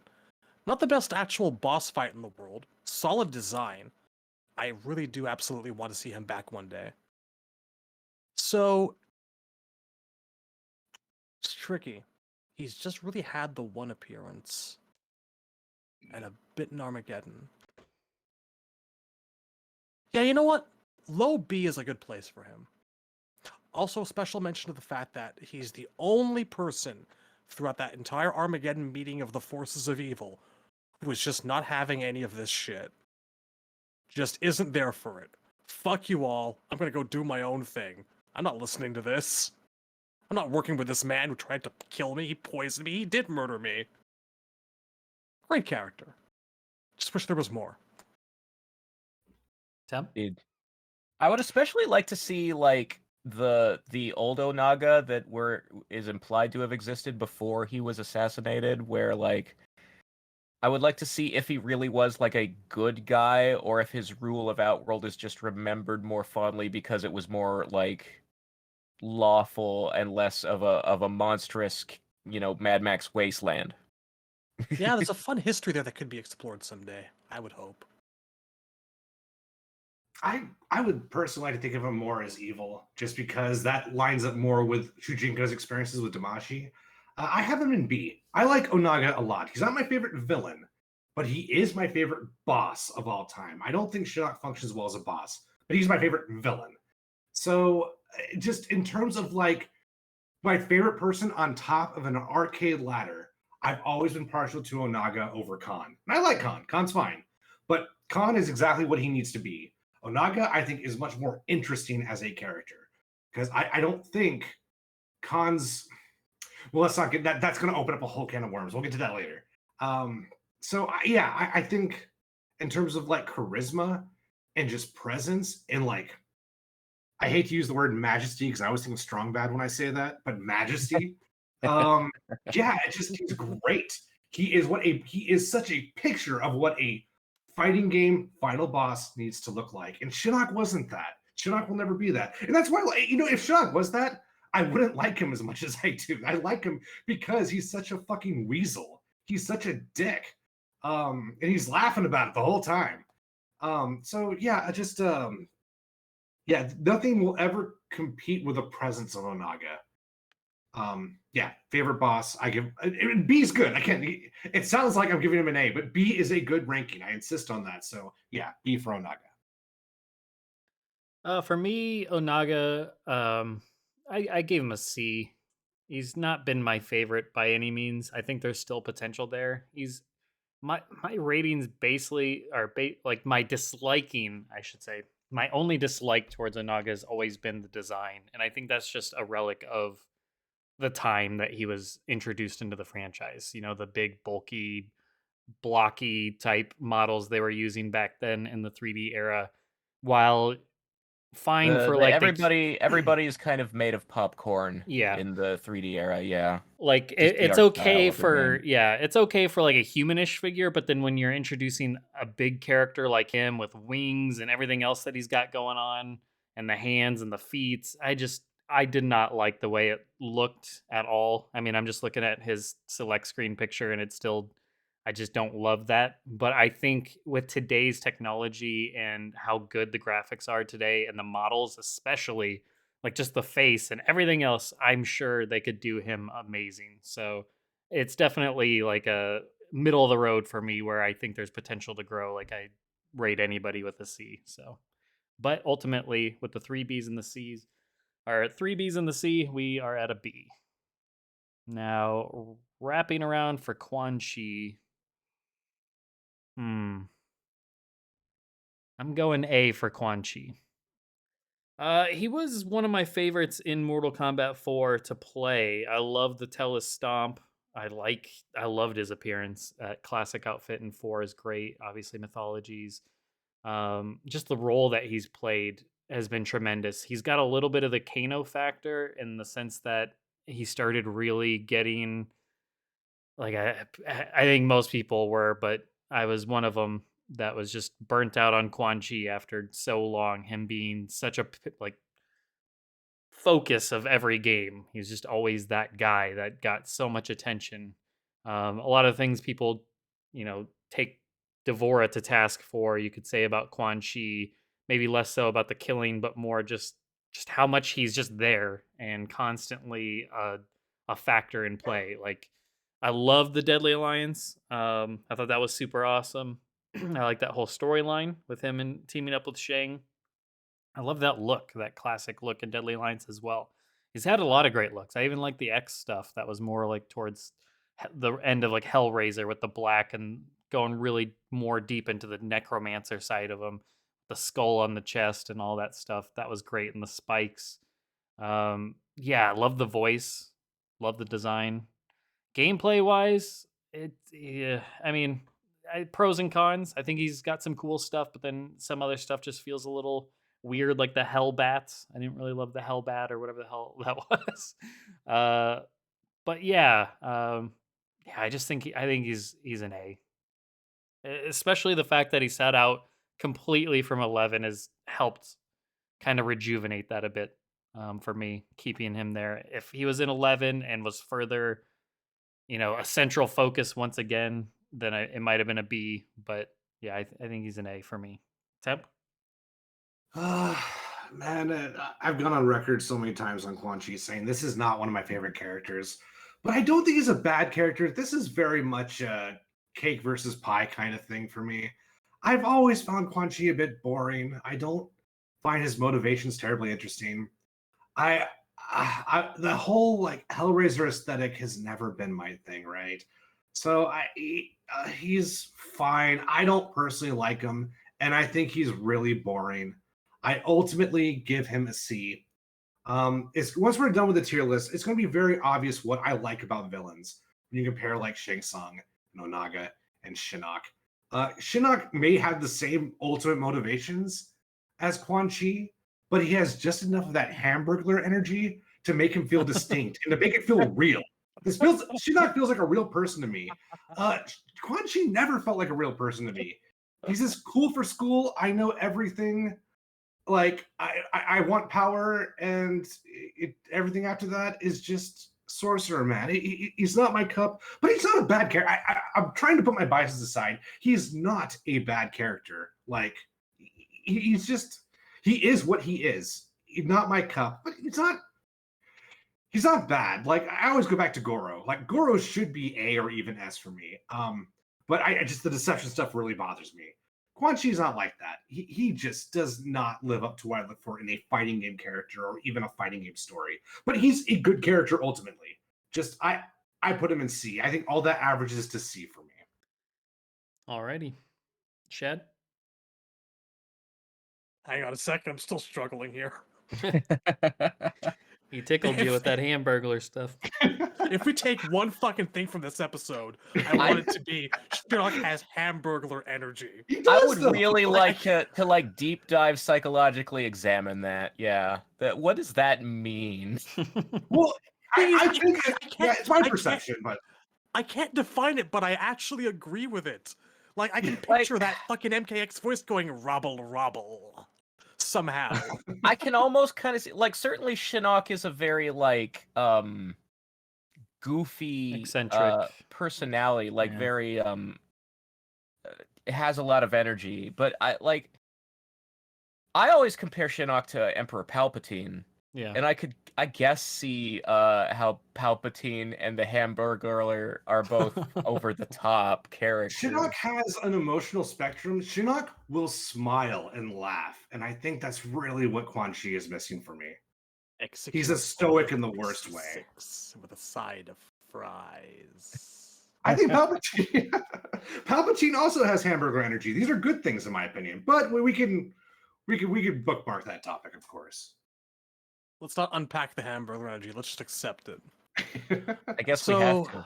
Yes. Quan Chi, for me, is, I think, one of the all-time classics. And it's true that he's come really close at times to, like, or, no, if not outright wearing out his welcome. You know, 9 is probably the game that really did that. Like, shunting some of Shang Tsung's traditional responsibility for certain tasks over to him, making him more of a mastermind behind things, and it was a bit much. But you know what? X did a lot of things right by me, and one of those was finally giving him the comeuppance that was coming to him for so many years now. That happened. MKX did that. MK11 let him lie, and both were the right call. No complaints. He's a character that's had a very long legacy. Visually, I appreciate his goth industrial aesthetic. I'm turning into him as I age. I suppose I should just lean into it. Stop laughing, Shang. It has been pointed out more than once that you and I look like the Deadly Alliance. If we ever go to one of those conventions, I think we know what we need to do. Yeah, that would be awesome. All right. But seriously, move list. He's kind of been all over the place here and there, but he's always had some things that I enjoy, like the weapon theft from back in the day. The teleport stomp's always been a lot of fun to me. I enjoy it when he tap dances. I do kind of miss the MK4 tap dance. Oh, I miss the teleport dance so the telestomp. much. Yeah, it was so much better than what they changed it into 9, where it's just slow stomps. I love the quick stomps. And man, now that you're talking about like his moveset and whatnot, let's not forget he has one of the best fatalities in the series. The neck stretch. No, I'm just kidding. No. But the leg beat. God, so classic. Thank you. So classic. From one extreme to the next. But like, I still love him. He's in the right place, right up there next to Melina and Kenshi. He's a lower A. I look forward to him coming back, and I hope he actually does come back for 12, because I'm starting to actually miss the guy, and there was a point where I never thought I would actually say it. I miss his scheming and conniving. He's got so much personality. Couldn't picture the future without him. Yeah, it'd be nice to have him back, but just maybe on a more of a minor role. Let's not jump right back to going 80 miles per hour where everything's centered around him. But definitely would like to see him there. What I do wish, though, is that they would just finally remember that the tattoos were supposed to be the location of Onaga's army, and that they're not just a thing he always wears. It drives me nuts. Between the Deadly Alliance and Onward look and the classic MK4 look, I by far prefer the original. Yeah. Yeah. Agreed. throw the tattoos on an alternate attire if you want to include it for that side of the look for him and whatnot. Have it be part of his classic skins or whatever. But yeah. Yep. Razor? So Quan Chi was sort of a difficult one to place for me. I really like him. I especially like his MK4 original design. You know, he looks like he's about to get up on stage at a late 90s German metal concert, and that I am into that aesthetic. I do not share Temp's dislike of the monstery Hellraiser looking stuff. And he's so charismatic in mythologies and in the Conquest TV show. I've always really liked the character. But his writing has been so uneven from game to game, and he really doesn't belong in like a retelling of trilogy.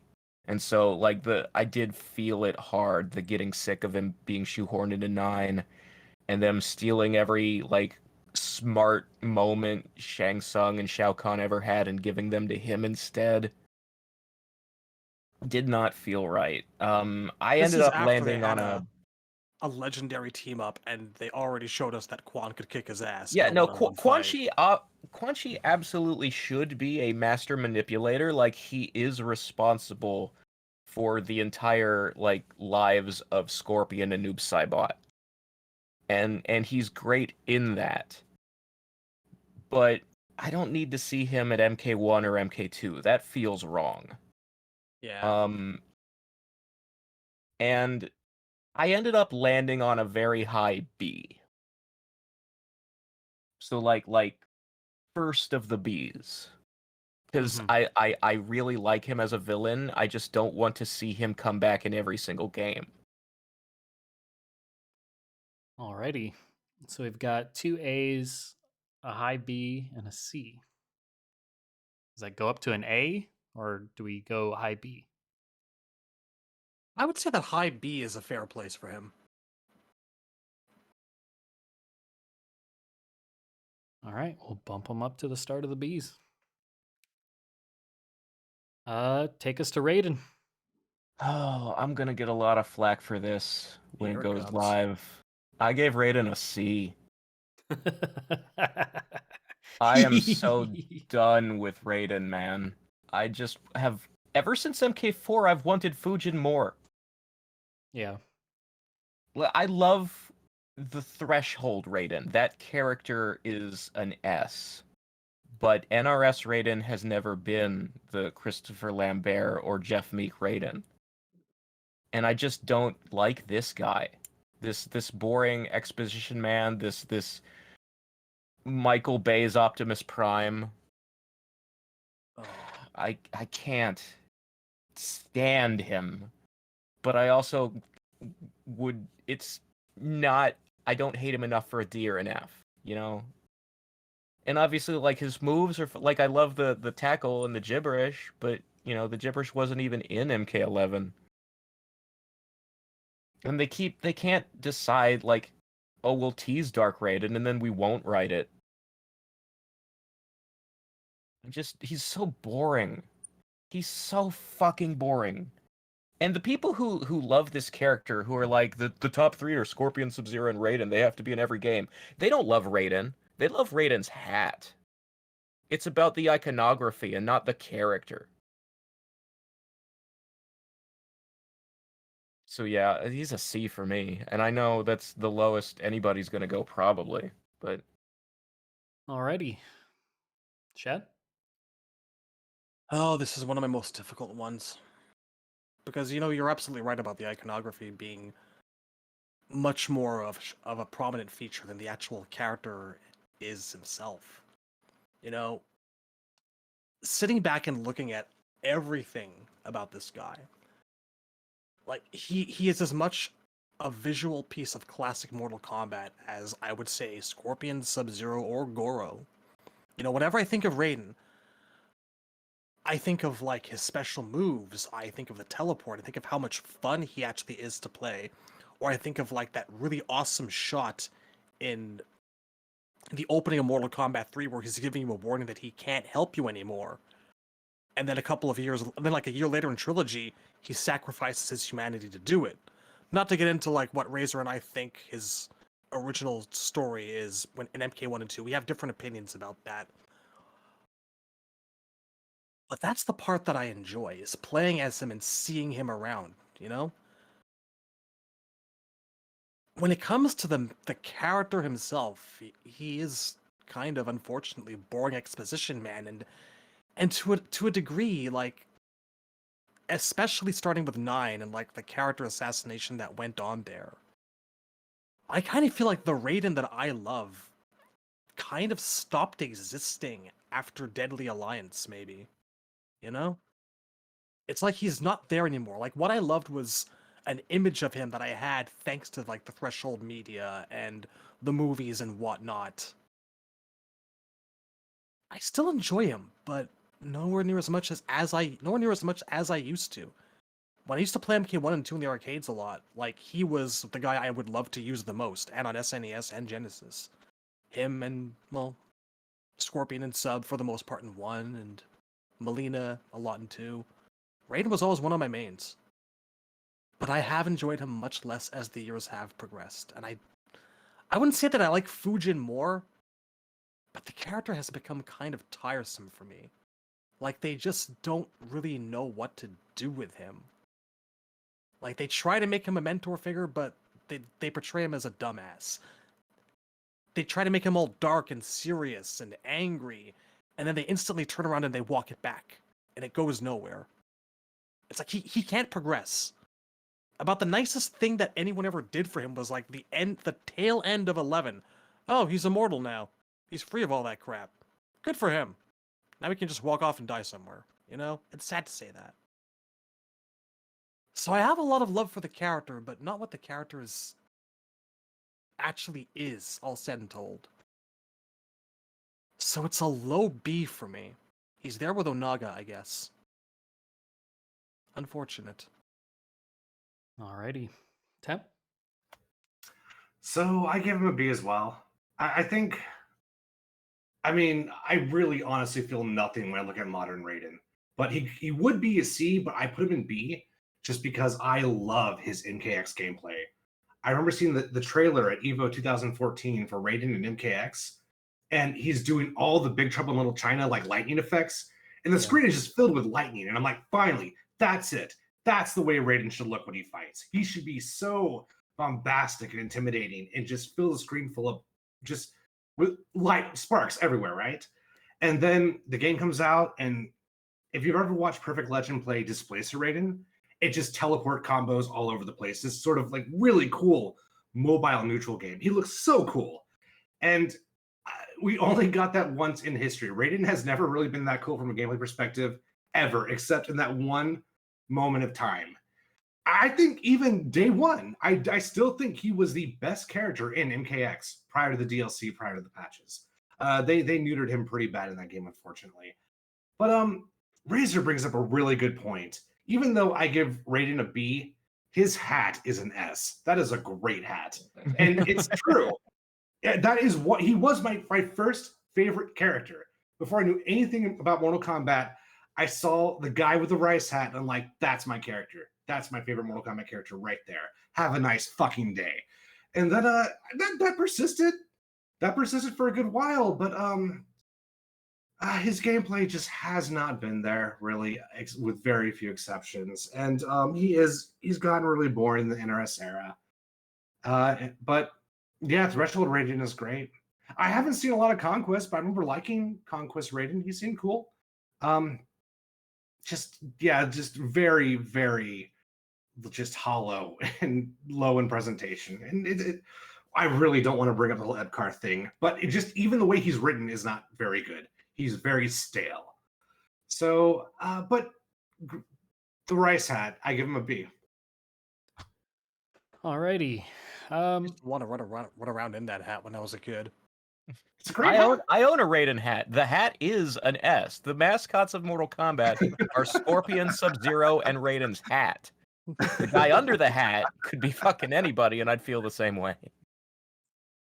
Yeah. So, I mean, this you guys are all right with everything you're saying. I feel like OG timeline Raiden is upper A, close like maybe S, whereas NRS era is more like a C. It's tough. So I'm between. I mean, ultimately, it's not going to matter, but officially, gosh, I'm like between a high B and a low A still. Just overall, like thinking of it overall, I'm trying not to be too focused on Raiden just now. I'm trying to keep what I love about OG Raiden. Raiden from MK1, MK2, MK4, Deadly Alliance. I love all those designs so much.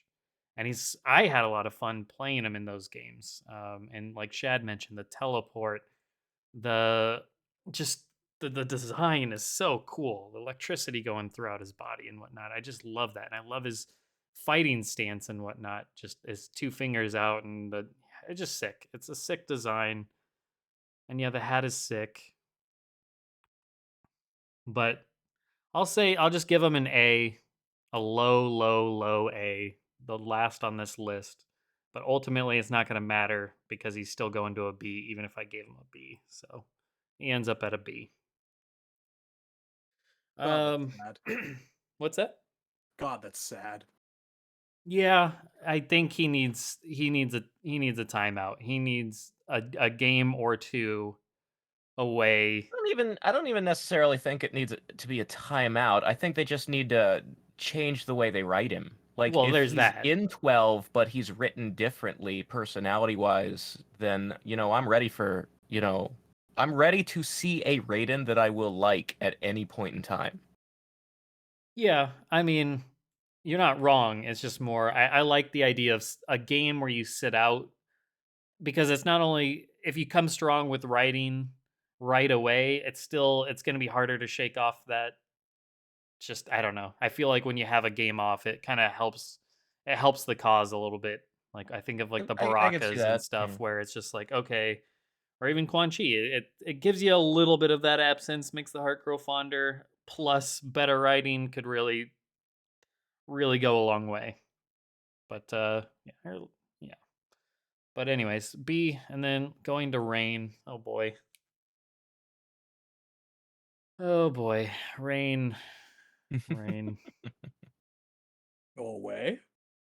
Yeah. Um. Rain. I don't know what to give Rain here. uh, I'm gonna give Rain. God, I'm gonna give him a C. I'm not the biggest Rain fan. I never have been. Look, I thought Rain at his best was in what trilogy? Like old school Rain, where you got the roundhouse, you got the cool purple ninja outfit, the classic one from UMK3, the little force ball or whatever. I guess not force ball, but you know what I mean to move them around. Like I like that Rain, and I like the aesthetic that they've given him over the years, but he just doesn't like he just doesn't really ever amount to anything like story wise or I mean what I think we've been saying it for a while where like he had so much to do in X's story but then he wasn't playable so Yeah, it's just strange to me. He's been playable in 2 games where there was no story for him, and unplayable in the 1 game where there is. Yeah, that is just really the handling of Rain is a mystery to me and I know it's a mixture of Boon not or at least assumedly it just seemed like he never really took Rain that seriously. He was that joke character for a while. Obviously that's what his Inception was based around. But then the fans really gravitated towards him, you know, his specific fan base and really stuck to him and felt like they were getting a raw deal. And I can obviously sympathize with that with Cyrax and whatnot, but they are coming more from hey, we really like this character, but he's never there on the starting roster. and he just feels like an afterthought all the time. Even in the trilogy game of Mortal Kombat 9, he was saved for DLC. Like he was the only one. So I get why the Rain fans kind of feel jaded on that front, but yeah, I don't know. I feel like until this guy really gets a fair shake, it's hard for me to put him any higher. I mean, I was contemplating a low B just based on I do like some of his design and I still like some of his gameplay. But then 11, I thought it was weird some of the things that they did with him. So I don't know. I feel like he's somewhere like a mid C, maybe a high C for me. But yeah, that's what I'm going to settle on. Temp? I like Rain quite a bit. I put him in B. I think his gameplay is great. He's one of the worst characters in MK9, but he has the highest damage of any character on the roster. Mm-hmm. So it's very unique playing Rain.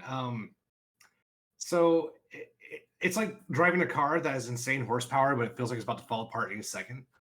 So I don't know. I love the roundhouse. Yeah. I like almost all of his MK11 design isn't awful, but it definitely is a huge step down in my opinion. And I think his MK9 design is great. I think his Armageddon design is great. It's shallow, but I don't want to lie to you guys, but I do like the color purple a lot, and that elevates Rain quite a bit for me. My favorite color, yeah. The Yeah. majority of my arm is purple because of You're my not- tattoo. Oh, I got a okay, I was purple like- arm.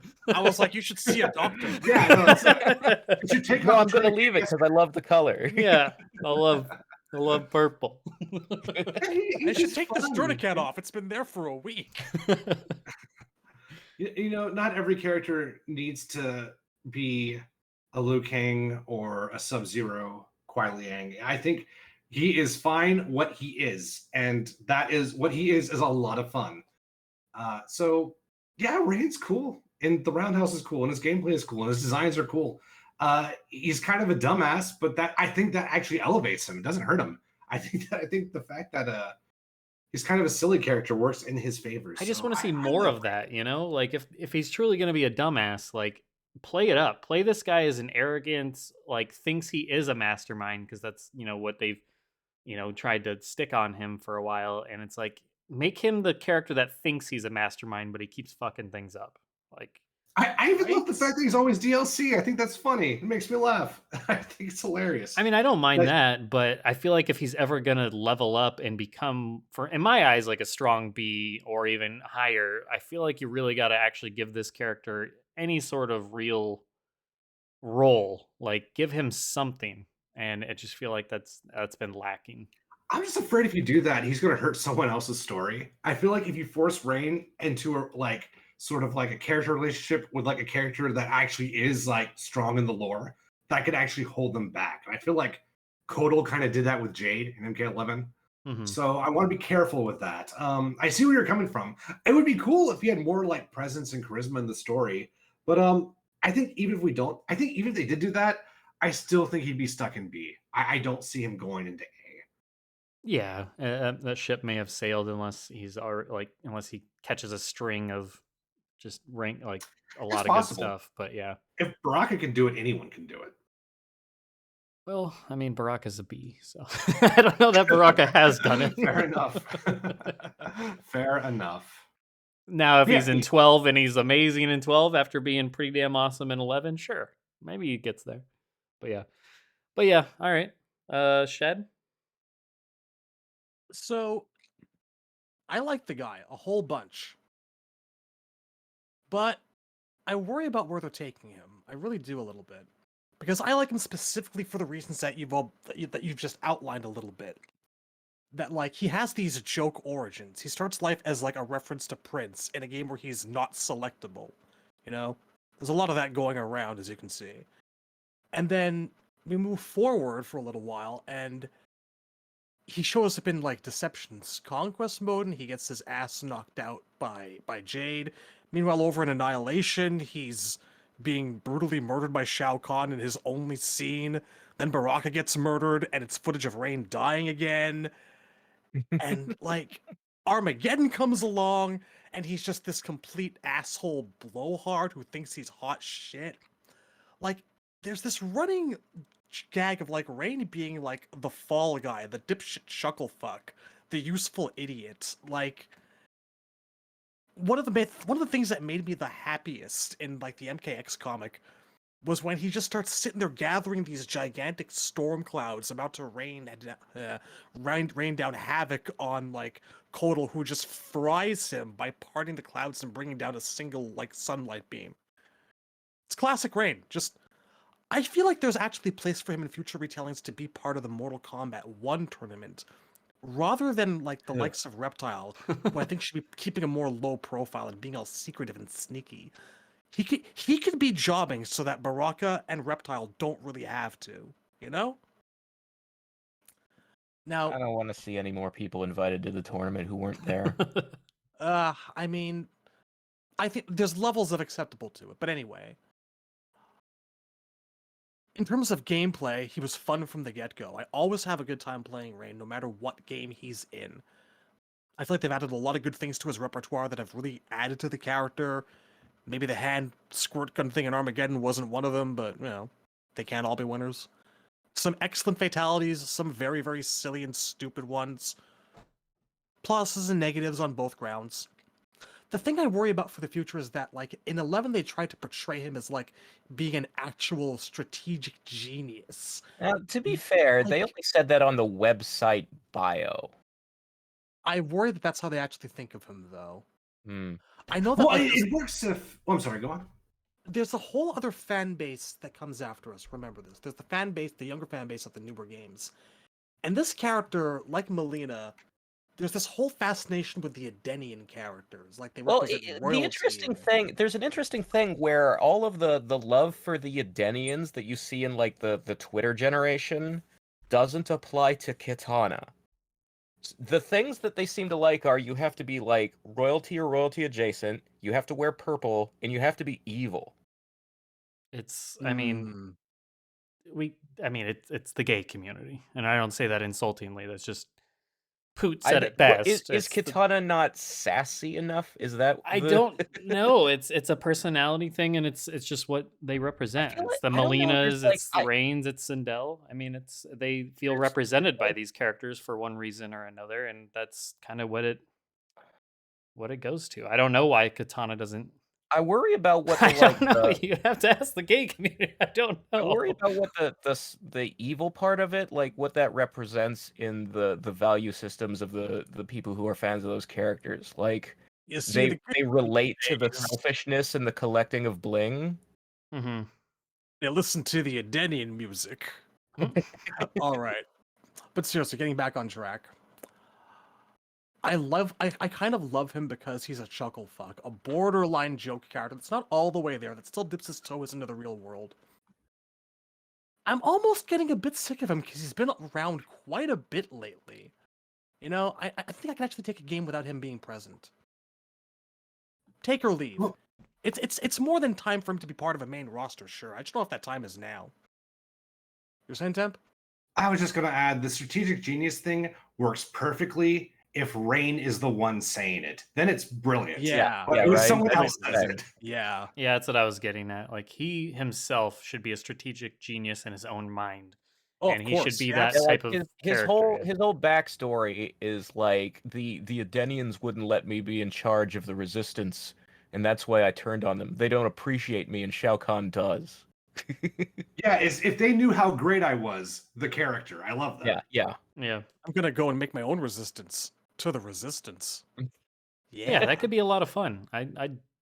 That's kind of why I'm like, I would like to see him get some sort of, chance to be something, because then it's like establish a real personality for this guy. Because I feel like a lot of what we think of personality wise is just stuff that we ourselves kind of pull out of the small morsels that are there. I'd like to see him actually established as something. I mean, we do know he's kind of a vain asshole. Yeah. Yeah, But I think for sure, I like- think the characterization has been pretty strongly established at this point, especially like all the intros in 11. Yeah, I didn't I didn't catch any of those, so that's probably why I feel the way I feel. Well, there you go. Yeah, he was one of the last released long after Yeah. you had stopped playing. I was about to say, I don't think I never saw that. Anyway, to actually finish this off, he is a very high C for me. Okay. So we got 2 C's and a B. Razor? So, I will say, I don't necessarily agree with Shad about him being a borderline joke character. I don't want to see anybody in MK ever doing Three Stooges pratfalls, which Rain borderline does in Deception Conquest. I love that. I'd rather see every character treated a little bit more seriously, a little bit of respect on their name at least, and I mean, if you're gonna do that kind of goofy shit, that's what mocap and meat are for. I don't need it with the main roster member. Well, I mean, how do you feel about Dan Hibiki? I feel like I mean, for me, the Dan Hibiki is Cobra though. That's the thing. Dan is a joke. He's there for comedic value, but at the same time, he's also firmly entrenched in the story. He's one of Goken's disciples. The And thing he's though actually is had that moments of importance in the story the too. reason Dan works is because he's not a villain. You can have Johnny Cage do that kind of stuff, and it's endearing. I You mean, can't really do that with a villain without people being like, "Get this motherfucker off the stage. He's ruining the story." I mean, do I have to say the word Starscream? Starscream's still second in command. Shang Tsung is more Starscream. I'm just saying, you can play a villain for laughs and still take them seriously as an opposing force, because he's got the powers of a demigod. I don't think the way the way I would like to see Rain be used is basically exactly how he was used in MKX. He was a schemer. His schemes almost succeeded, but he still was defeated, and he wasn't really a major villain in the story. But at least he was doing his own thing, and it got somewhere. But I mean, yeah, I'm just happy of him getting his ass beat as a running gag. That's all I want. fair enough. I think his moves are really creative. I really like the fact that he can make lightning, not because he has any electricity powers, but because if you control water, then you can make storm clouds. Mm-hmm. I think they've done some cool stuff. When MK9 started making his control orb more of a surround you in a bubble, it made more sense. Right. When they started putting water on the end of his super roundhouse, I think they've done some real good stuff aesthetically with him. I could really not see the return of the additions from 11. He doesn't need a guitar. He doesn't need to make those purple rips in reality. I like those a lot, dumb. actually. Oh, I love them. I love them. It has Just nothing from, to do with water. Right. No, I'm just saying, aesthetically, it doesn't even have to be his, but aesthetically, just they look cool to me. I mean, someone else could, Sindel, maybe. I mean, maybe he's just stepping through the moisture in the atmosphere. I don't know. I like when he teleports by turning into water. I don't need him Right. to cut portals into this thin air. It works for him in a way that it does not work for Sub-Zero. I do think with Rain, it actually does function for the character. With Sub-Zero, it's weird. The turn to ice and Yeah, I don't like that at all. He should be dead. Yeah. If he's turning himself into ice particles and then shattering, you're dead now.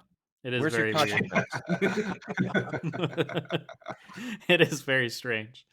But so my overall score for Rain is basically the same way I feel about Nightwolf. I have nothing. I don't dislike him in any way, but I'm not particularly interested in him personally, so I give him a C. He's a 75 out of 100. Alrighty, that is 3 C's and a B, so he stays a C. Now we are to Reiko. Reiko's one of my favorite characters of all time, but because he's been in so few things, I give him an A instead of an S. Interesting.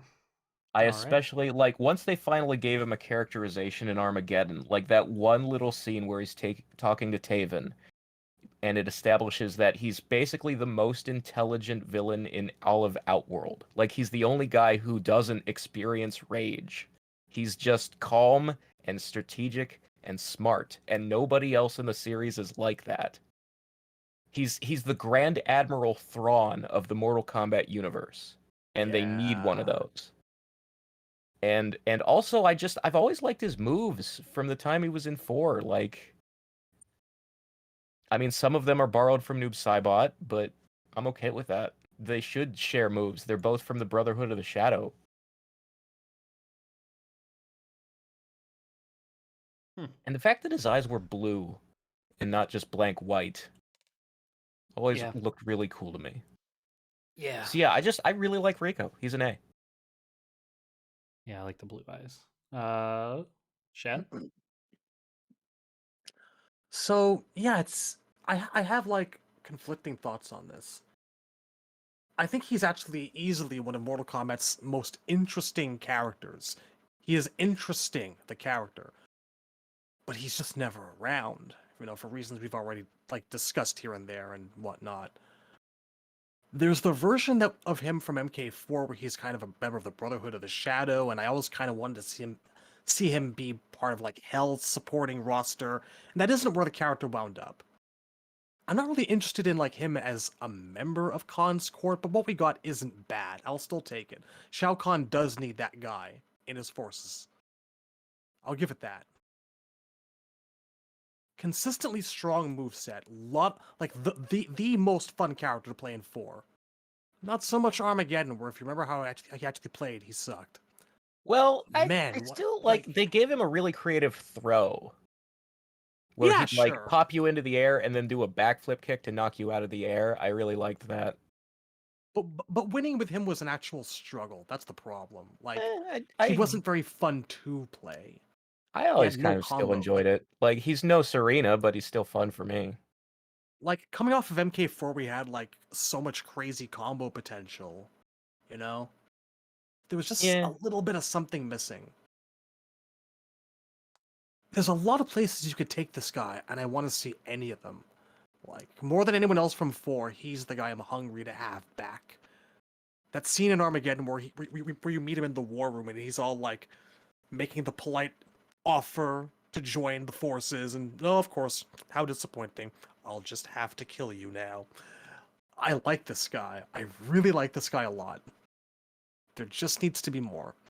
So he's an extremely high B for me. Alrighty. Temp?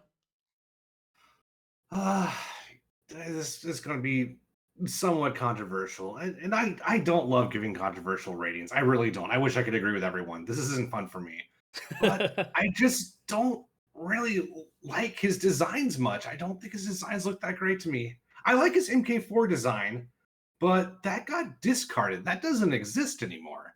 I don't like the way he looks in Armageddon. Potato, different strokes, whatever. I think the character is cool. I don't dislike him. It's one of those where I agree with everyone, but I need more. I just need so much more from this character, and I just straight up don't really like him in the MKX comic. I think he's kind of shitty in that comic, which is that it's not canon, so I'm not going to hold that against him too much. His characterization did degenerate very quickly into cackling generic villain, which is why I don't hold that against Reiko. I've just always said I don't see what everyone else sees in the MKX comic. I didn't like the comic that much. That's fair. I don't think Sean Hiddleston's writing is particularly strong. And I don't hold it against Havoc either, really. I really do need. I like the Armageddon scene. I think it's a great scene, but I personally need more from this character to put him into a higher tier. So I'm going to go with C. Alrighty. I had him at a B. I pretty much agree with everything that's been said. The pros and the cons. Like, to me, I think there's some good potential with him. I loved him in MK4. I thought he was one of the cooler additions. A lot of fun to play. I like that look. And yeah, I did. And then you get into like the Shao Kahn stuff and then the Armageddon look and all that, which is where I start to fall off a little bit because I agree with Temp more that I don't hate the look. I don't think it's a bad look. I just don't. It's not what I would prefer for him. I want him to look a bit more of his own thing. Take like it's not a bad for like a costume for him. I just wouldn't make it the costume for him. Like having it be one of his outfits, like an alternate attire, like this is, Shao Kahn's general or whatever. Like I get trying to like have that tie with it, but I wish he I himself. think what I like about the outfit is that I've always kind of like wished that once in a while we'd get to see something that was a little more military uniform for people Mhm. working under Shao Kahn. Right. So I totally get that desire for that. I would just I guess I wish his primary attire was something more unique to him to make him stand out a bit more. And then have something like that be an alternate attire. I think would be cool. Like a story like, hey, this is what he wears out on the battlefield when it's him leading Shao Kahn's army. But like when he's fighting in the tournament, this is what he looks like. I would like something more just unique for him. And I like the blue eyes more than the white eyes, like has been mentioned. I Yeah. like the white on the sides of his hair, like the Reed Richards look, more than I like the shaved heads on the side. So yeah, but yeah, B. I to me, there's definitely room for potential and more, and I could easily see that. I think I have enjoyed his presence there more often than not. I can't put him up quite alongside like the Cyraxes, Liu Kang, Goros, Fujins, Jaxes, and Kenshis, etc. I feel like he's the next tier down still, and maybe if we started seeing more of him, and he actually got, into MK12 or something and played a decent role in an actual game and got all the love a character in modern time gets in terms of like designs and all the bips and bobs and all that fun stuff and the enhanced gameplay and all the more personality in his gameplay, like that's what I think would really help him potentially get higher. But as far as ranking wise, so we've got Razor with an A, then me and Chad gave B, and then Temp with a C, so I think that's a B. Averages out. That being said, we are to Reptile. I'm gonna give Reptile an A. He's it's crazy to me to think that this character has existed since Mortal Kombat 1, even though most people think of him like as a Mortal Kombat 2 character, since that's when he first became playable and unique to himself. He's been there since the start as Mortal Kombat's initial secret character, secret fight, and just all the mystique that surrounds that is just so awesome. Plus, I've loved a lot of the stuff, like his looks and designs over the years.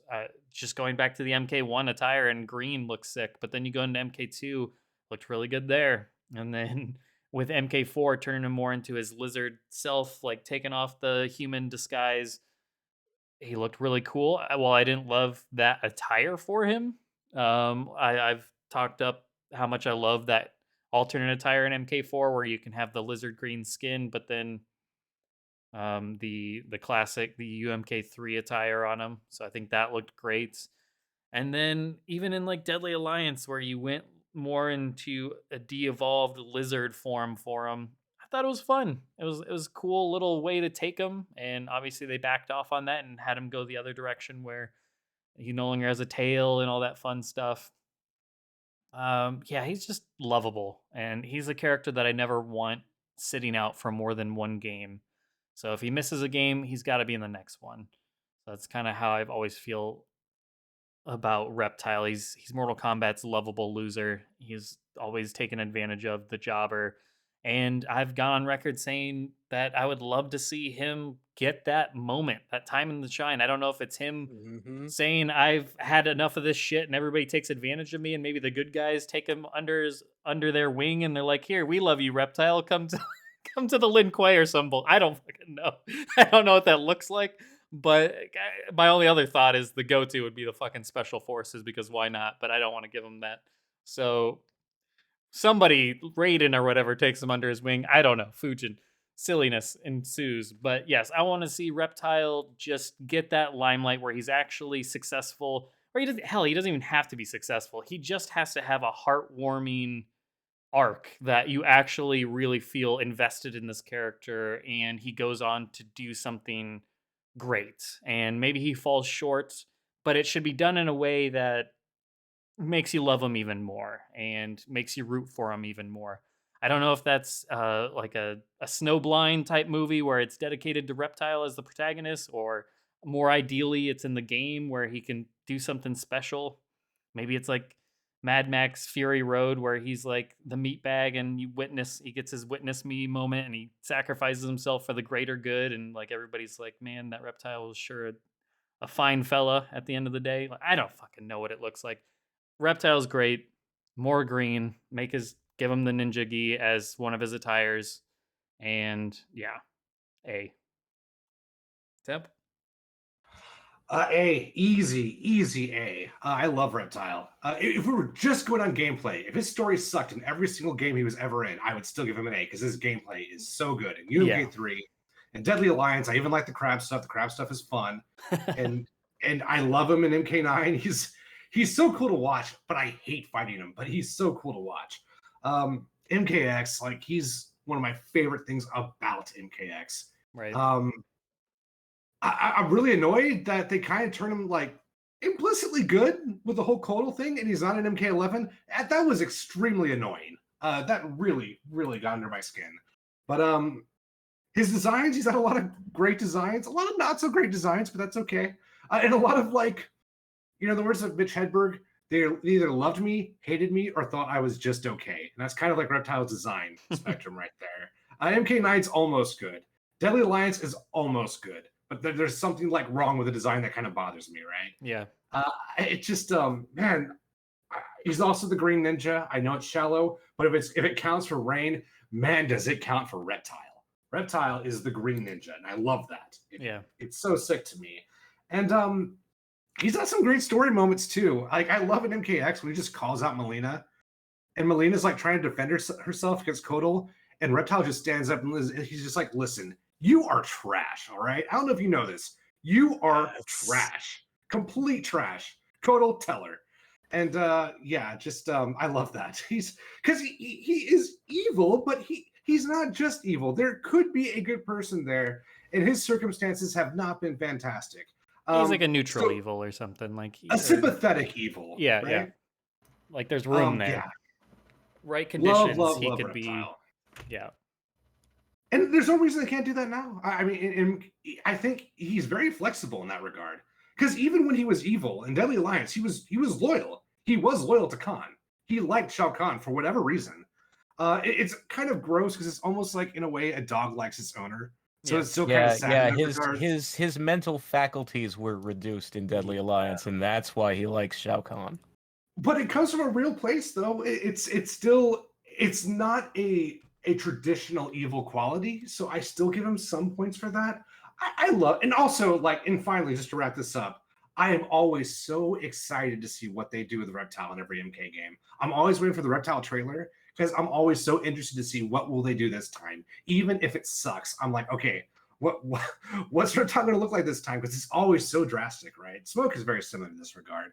But not in a good way. With Reptile, it's good. Smoke, not so great. It's always kind of like I feel like I'm playing craps at a casino whenever Smoke gets revealed, right? So there's a lot riding on that. Whereas Reptile, it's like if something falls short, it's almost like he just looks at you like breaking the fourth wall. He's like, hey man, I don't know, I just fucking I got a bad I got a bad break. I don't know. Yeah, no, it's just you love him. So just he's good in so many categories. That's the thing about Reptile. There's not the one thing that pushes him up. So now, granted, he's kind of like Kung Lao, where I honestly think you can make a case for A, B, or C. I think he could fall. I think there are very good arguments for any one of those categories. For me, he's an A. Face looks like a beak this time. I don't know, man. Just fucking. All right, Shad. For many of the reasons that you guys have just outlined, but primarily because he's extremely a sympathetic person. I totally agree. I love him. That's just his story. I really want them to do that, to give him that 15 minutes of spotlight, or like the capacity to like ride off into the sunset with Chameleon and start a new Zatara somewhere. Fun fact, scientifically speaking, you get maybe 3 generations of inbreeding before your gene pool is completely shallow. But hopefully he'll die long before that and a happy person. But I digress. having a truly sympathetic bad guy like that is a tough thing to do in any series and a fighting game nonetheless. And get it across reliably. And he's been that, you know? We've been feeling sorry for Reptile since arguably Mortal Kombat 2. It goes back a long ways. Like, our hearts truly go out to him, and we all think that, I think that most of us think that he's the guy that does deserve that face turn, you know?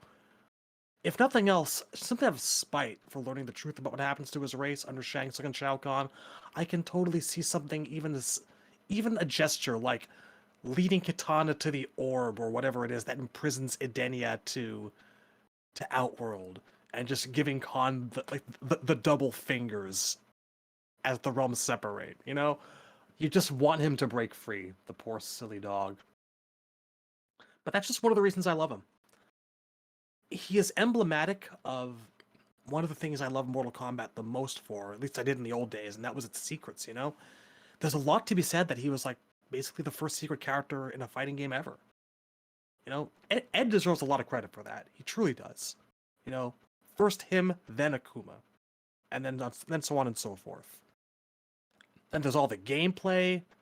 You know, rough, rocky start with MK2 where he properly showed up, and okay, he sucks now, but moving on, we refine that, we make him better, we make him like this master of speed and invisibility and like juggle combos. So much fun to use, so much fun to play. And then there's the fatalities, which have ranged from like really fun and funny to gross and disturbing. The outfits have been widely varied, some great, a few not quite, few I'd ever actually call bad. He's usually really enjoyable in every game he's in.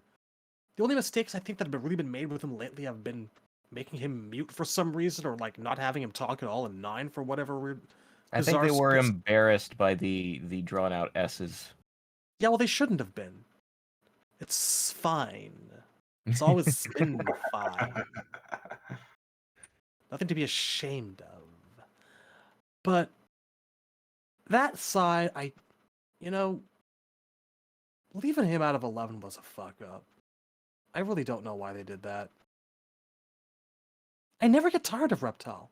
Well, you ever. know what would have happened if they did put him in is you'd Yeah, they'd spend probably all have the killed him screen off. time on the evil past Reptile when you want all the screen time to go to good present Reptile and see them Yeah. interact with each other, just like they did with Aaron. Truth. I don't know. I suppose I am grateful that they gave him that guy in Kotal who finally appreciates and understands him. That was a huge step, a major step for him, and I appreciate it. So all that said, there's so much to love here. He's a character I'll never tire of, and he's an S for me. He's one of the mighty few. Alrighty. Razor? Well, you guys all ranked him really high, so I don't feel bad about my ranking because it's not really gonna hurt his average. But, you know, for context, I gave Nightwolf and Rain a C because, like, nothing against them, they're just not that interesting to me. And I gave Baraka a C because I don't really like characters who are just one-dimensional henchmen who only job in fights. And, like, the last time Reptile was cool was the 95 movie. And if the Reptile we got in games was always that, like, aggressive in a fight and was like in the movie, Reptile's not a secret character, he's a secret boss fight, you know? Like it really mattered, and that was the last time. So unfortunately for me, Reptile is a C overall.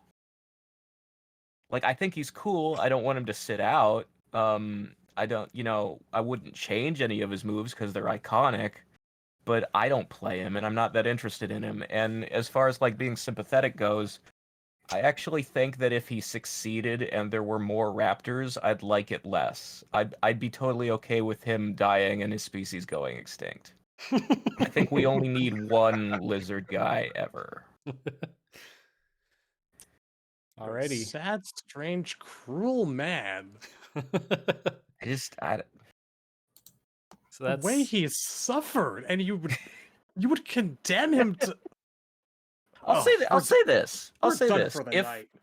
If the old timeline had continued and Reptile were to say be phased out, but the raptor species lived on through the red ones that the Red Dragon Clan genetically engineered, I'd give a red reptile a shot. You would take something that emerges from the gene pool of the one they call Kano over Look, no, all of those experiments were I different just- experiments, okay? The Saurian resurrection program is not the experiment on Kano program. Let's make that clear. But you know that if they had gone forward, it would have been the only way they could have continued to make Kano relevant from that point on. It would have come from his horrible DNA. Well, that's certainly not what I would do. Kano Oh. goes away in what I would do. Alrighty. Alright. So we've got an S, 2 A's, and a C, so I think that does still balance out to an A. And Razor, that takes you to Serena. Okay. A lot of people know Serena's my favorite female character of all time. I don't think most people know why. They may assume it's just her aesthetic, and the mall goth thing does fit my niche completely, but it's not that shallow. All right. What I love about Serena is that if you take Kitana's story, which I think Kitana has the best story of all the female characters. But the problem with Kitana is that at the end of MK3, that story resolved. And they never figured out what to do with her after that, except for some really good moments of like her being a diplomat. They mostly just kind of floundered with her once they finished her arc. Serena is still in the good part of Kitana's arc. She's still MK2 and 3 Kitana. And that's like, since that's the perfect moment, I mean, obviously, I'd like to see it eventually get resolved. I'd like to see her, team up with Kuai Liang and defeat, like, Noob Saibot and face, like, you're not the man I thought you were in mythologies, fuck off. And defeat Quan Chi together and go off with the Lin Kuei and all that. I would like to see the resolution. But right now, she's in that sweet spot. And, yeah, for me, Serena's an S. And I know someone with so few appearances probably doesn't rank that high for most people, but she's what I look for in a female character.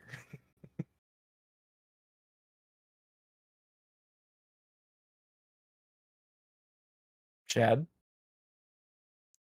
Yeah, I don't think I'm about to be giving her an S anytime soon. Good character design. Broken as shit in Armageddon. It's more of a I matter will say of her like, moveset needs to exist because she yeah, kind of she doesn't needs have a some solid one tweaking. yet. It's just And like the thing is, the lore gives her explains that she has specific superpowers that she can like drain soul energy and use it to shapeshift between demon form and attractive lady form.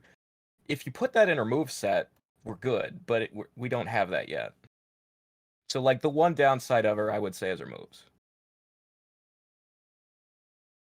there's that. Like, I'm interested in her, I suppose, to kind of tie up or be adjacent to the whole Kuai Liang and Bihan storyline, but in and of itself, I can see her storyline going places, but there just hasn't. Again, it's more of a matter of like there just hasn't been enough of her. I find her interesting, but what about also Kia and Jataka? Would they chase after her if like she would go renegade? Would Quan Chi want a piece of her back? Would Quan Chi accept the fact that she just fucks off, or would be like, no, she's my property, you come back here? There's places you can go, and I'd like to see them. She's like kind of there's a window of opportunity there, but as it is, there's just not that much there yet. So, I'm interested, but there are other characters I'd fix or I'd adjust before I'd give her more time. Although she's an ideal DLC character, and I would absolutely not say no to her. So she's a C for me. Middle C. Okay. So we've got an S and then a middle C. So Temp. I give Serena an A. I think she's a fantastic character. I am still to this day so relieved that her MKX cameo preserved what I like about Serena. Um, and of course, again, I don't need to repeat myself much. I love MK Mythologies. That is to me the most important story in Mortal Kombat, and she plays such a pivotal role in that game and in developing Bihan's story. And she looks cool. Like if you had like an MK beauty contest of all the females, she would score very high. She's a very beautiful character, and part of that is the actress who played her. That's no coincidence. So yeah, Serena's great. Serena is just fantastic. Definitely an A for me.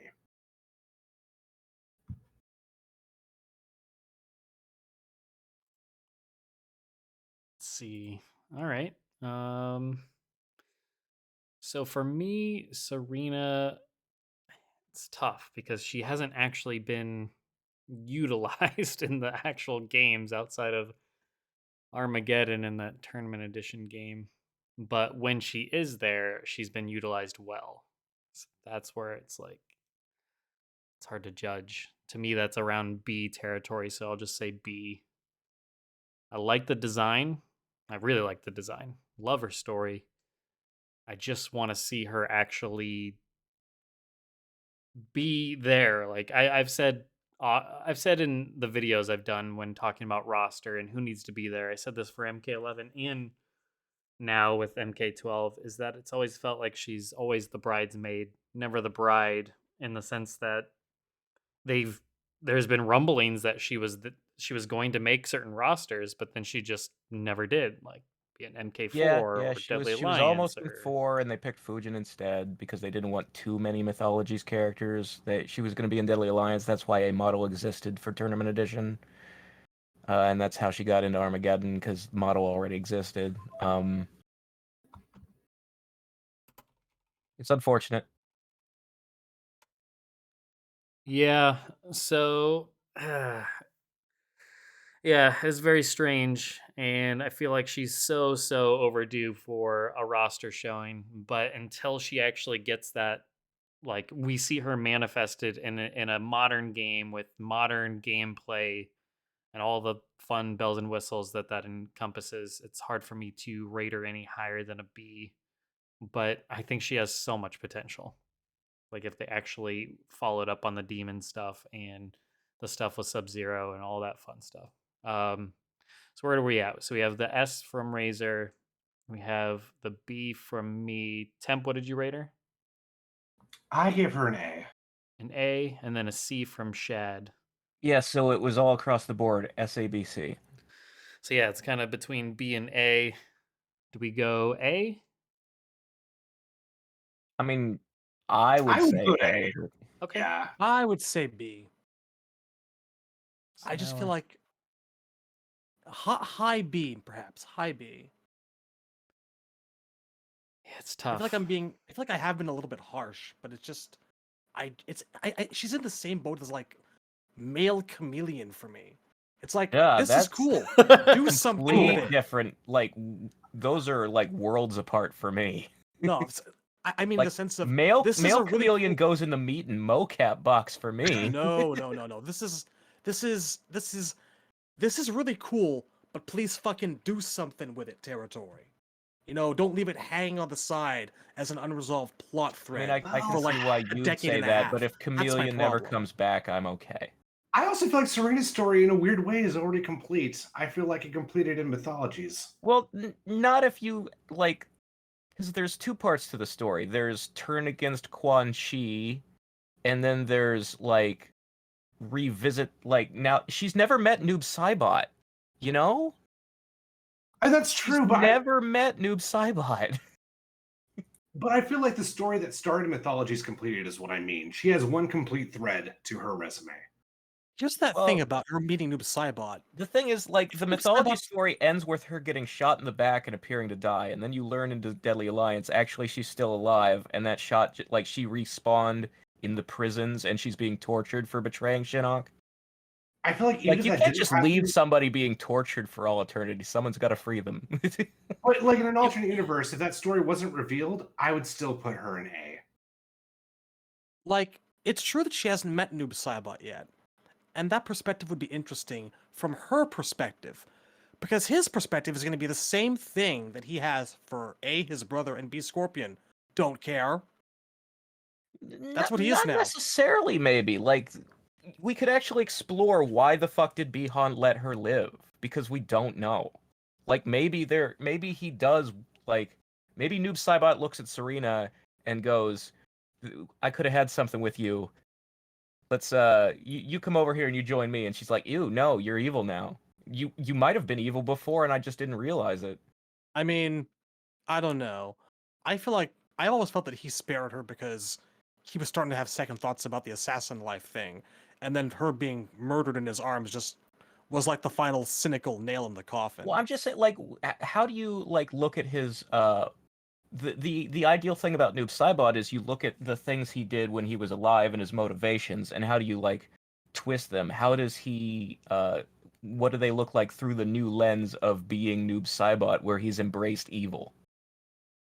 I was right about everything. Like, maybe he becomes possessive of, like, things now, or, like, you know, maybe he's like, well, if I'm gonna take the throne, a king should have a queen, or something like that. You know, there's a lot of little, like, different ways you can take it. And also, like, as I've said before, my sort of problem with how Kuai Liang has been treated, once they put him in the Grandmaster of the Lin Kuei seat, is that they just don't do anything else with him after that. Like, okay, your arc is done, go sit over there. The only time you'll show up is to fight Frost. And it's like, give him a fucking kid, give him the next generation. And the only character, like, it's fanficky, I understand that, but the only character in the roster who could be the mother of his children and the relationship would make sense is Serena. So you gotta show that relationship building on screen, because the most we've had of that is, like, a little bit in Armageddon about how she was, like, following him around and protecting him because he was nice to her. And it's like that's like the from, like, hitting the ball and getting to first base, you're halfway to first base. You have to write the entire rest of the bases to get to the home run.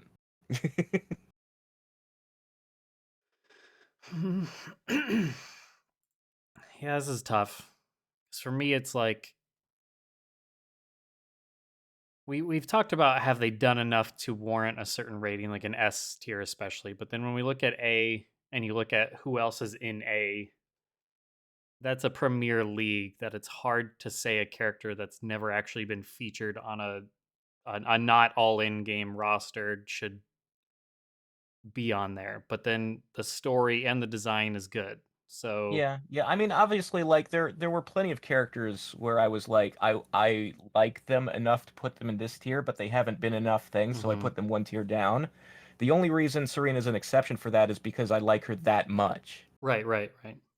Yeah, no, I'm not suggesting anybody change their rating. I'm saying when we're discussing whether Yeah, we like should the keep her the at a average, low the A or a average. high B.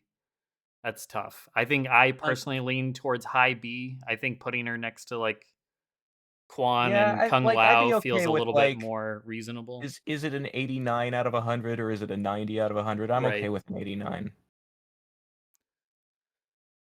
So Temp's the one that feels the most adamantly A, or would you be okay with that?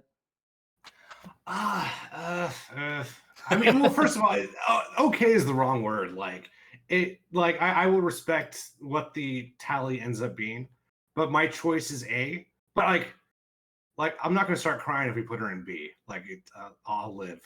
And part of me, this might be karma for putting Liu Kang in B. So you know, it's fine. All right, let's settle on a high B. I'm just gonna go on record as saying I still kind of disagree with even this. I can't put her in good conscience above the likes of fucking Onaga or Ermac or, like, I Baraka absolutely can. even Dick Lau or Quan Chi. Well, I can put her I above feel- Ermac for sure because Ermac was sabotaged. Ermac's been destroyed. He's I not feel the like same character. I feel like nothing about X ruins what I came think prior. you have Nothing. a far more negative remembrance of mythologies than the rest of us who have played mythologies, because I still think mythologies is a good video game. You know, Razor, I'm into pain sexually, but I don't like that game as a Jesus video Christ. game. I like it as a story. I like watching isn't- people play mythologies. It has nothing to do with whether I think Mythologies is a good game or not. I just think that Serena as a character doesn't come close to being as impactful upon the series or as important or as interesting as some of the people that we're placing her above here. Even Dick Lau. I disagree. I think the short time that she's had has been way more enjoyable than the hours upon hours of Kung Lao that exist. Hmm. Well, Well, even Because most of those hours of Kung Lao have been bad. Havoc, though. I gave Havoc an A. I mean, I get where It's you're not my coming from. fault where the average lands them. I gave Havoc an A. Well, I Yeah, I haven't mean- really voiced any dissenting opinion up until now, so I'll let this slide, but I stand on record that I'm kind of against it. I mean, that's fair. That's why we do this, right? Is if we all agree this episode would suck. Look, mathematically, the average between S, A, B, and C is between A and B. Let's just keep moving on. Yeah, I mean, I get where you're coming from. It does feel weird to put a character, like I said, that hasn't been in a whole lot, even if it was done well, above characters that have been in nearly all the installments. And yeah, I get the hesitation there, but yeah, ultimately it is an average, and since she got as rated as highly with an S and an A, that's ultimately what you're gonna get. You'd have to go D and We're F gonna just dunk. to. You know what? Like we said, we're gonna dunk around with the exact placement at the end. So Yeah, we can mess it around just till it looks right. But yeah, we'll keep her here for now until we do that. But that being said, let's see. This might be a good stopping point, or do we want to tackle Scorpion? it's funny actually, because I feel like anybody who is anybody knows anything about Scorpion, and we don't even really need to discuss him. Yeah, I don't think Scorpion's gonna take long. I think you can just throw him an S and call it a day, man. I gave him an S. Well, I want to make sure Temp is Oh, going to be the one God. that's going to have the low score here. I think we should end on Serena. I think we should Okay, end on okay, Serena. that tells me everything that I need to know. That's a good I good mean- teaser. Don't say any more. That's a All good right, all teaser. right. That's a good cliffhanger to. We only have so many characters left, and so the next episode, for those listening, will have all those characters that you see left, and then we'll do our rearranging then. That way we have enough meat on the bone still to discuss, because that's going to be the fewest amount of characters we've covered How in an many episode. Mortal I think, Kombat but characters have a name that starts with S? Jesus Christ. It is the most answer yeah. is Super- yes. Superheroes, comic book heroes are like that too. The S's are insanely common. But that being said, it's a good place to stop. We stopped on a controversial ending last time, and we stopped on a controversial ending here. So, plenty of good stuff to look forward to on the next episode. And then, thanks everybody for tuning in. The feedback that we got for episode 1 was tremendous. So, hopefully, you enjoyed episode 2 as well. And hopefully, you enjoyed this episode. And plenty of big name characters still left to get ranked. So, thanks everybody for tuning in. Make sure to like the video, subscribe, check out the Discord. We'll catch you next time. See you later, nerds. Take care, everybody. Have a nice day.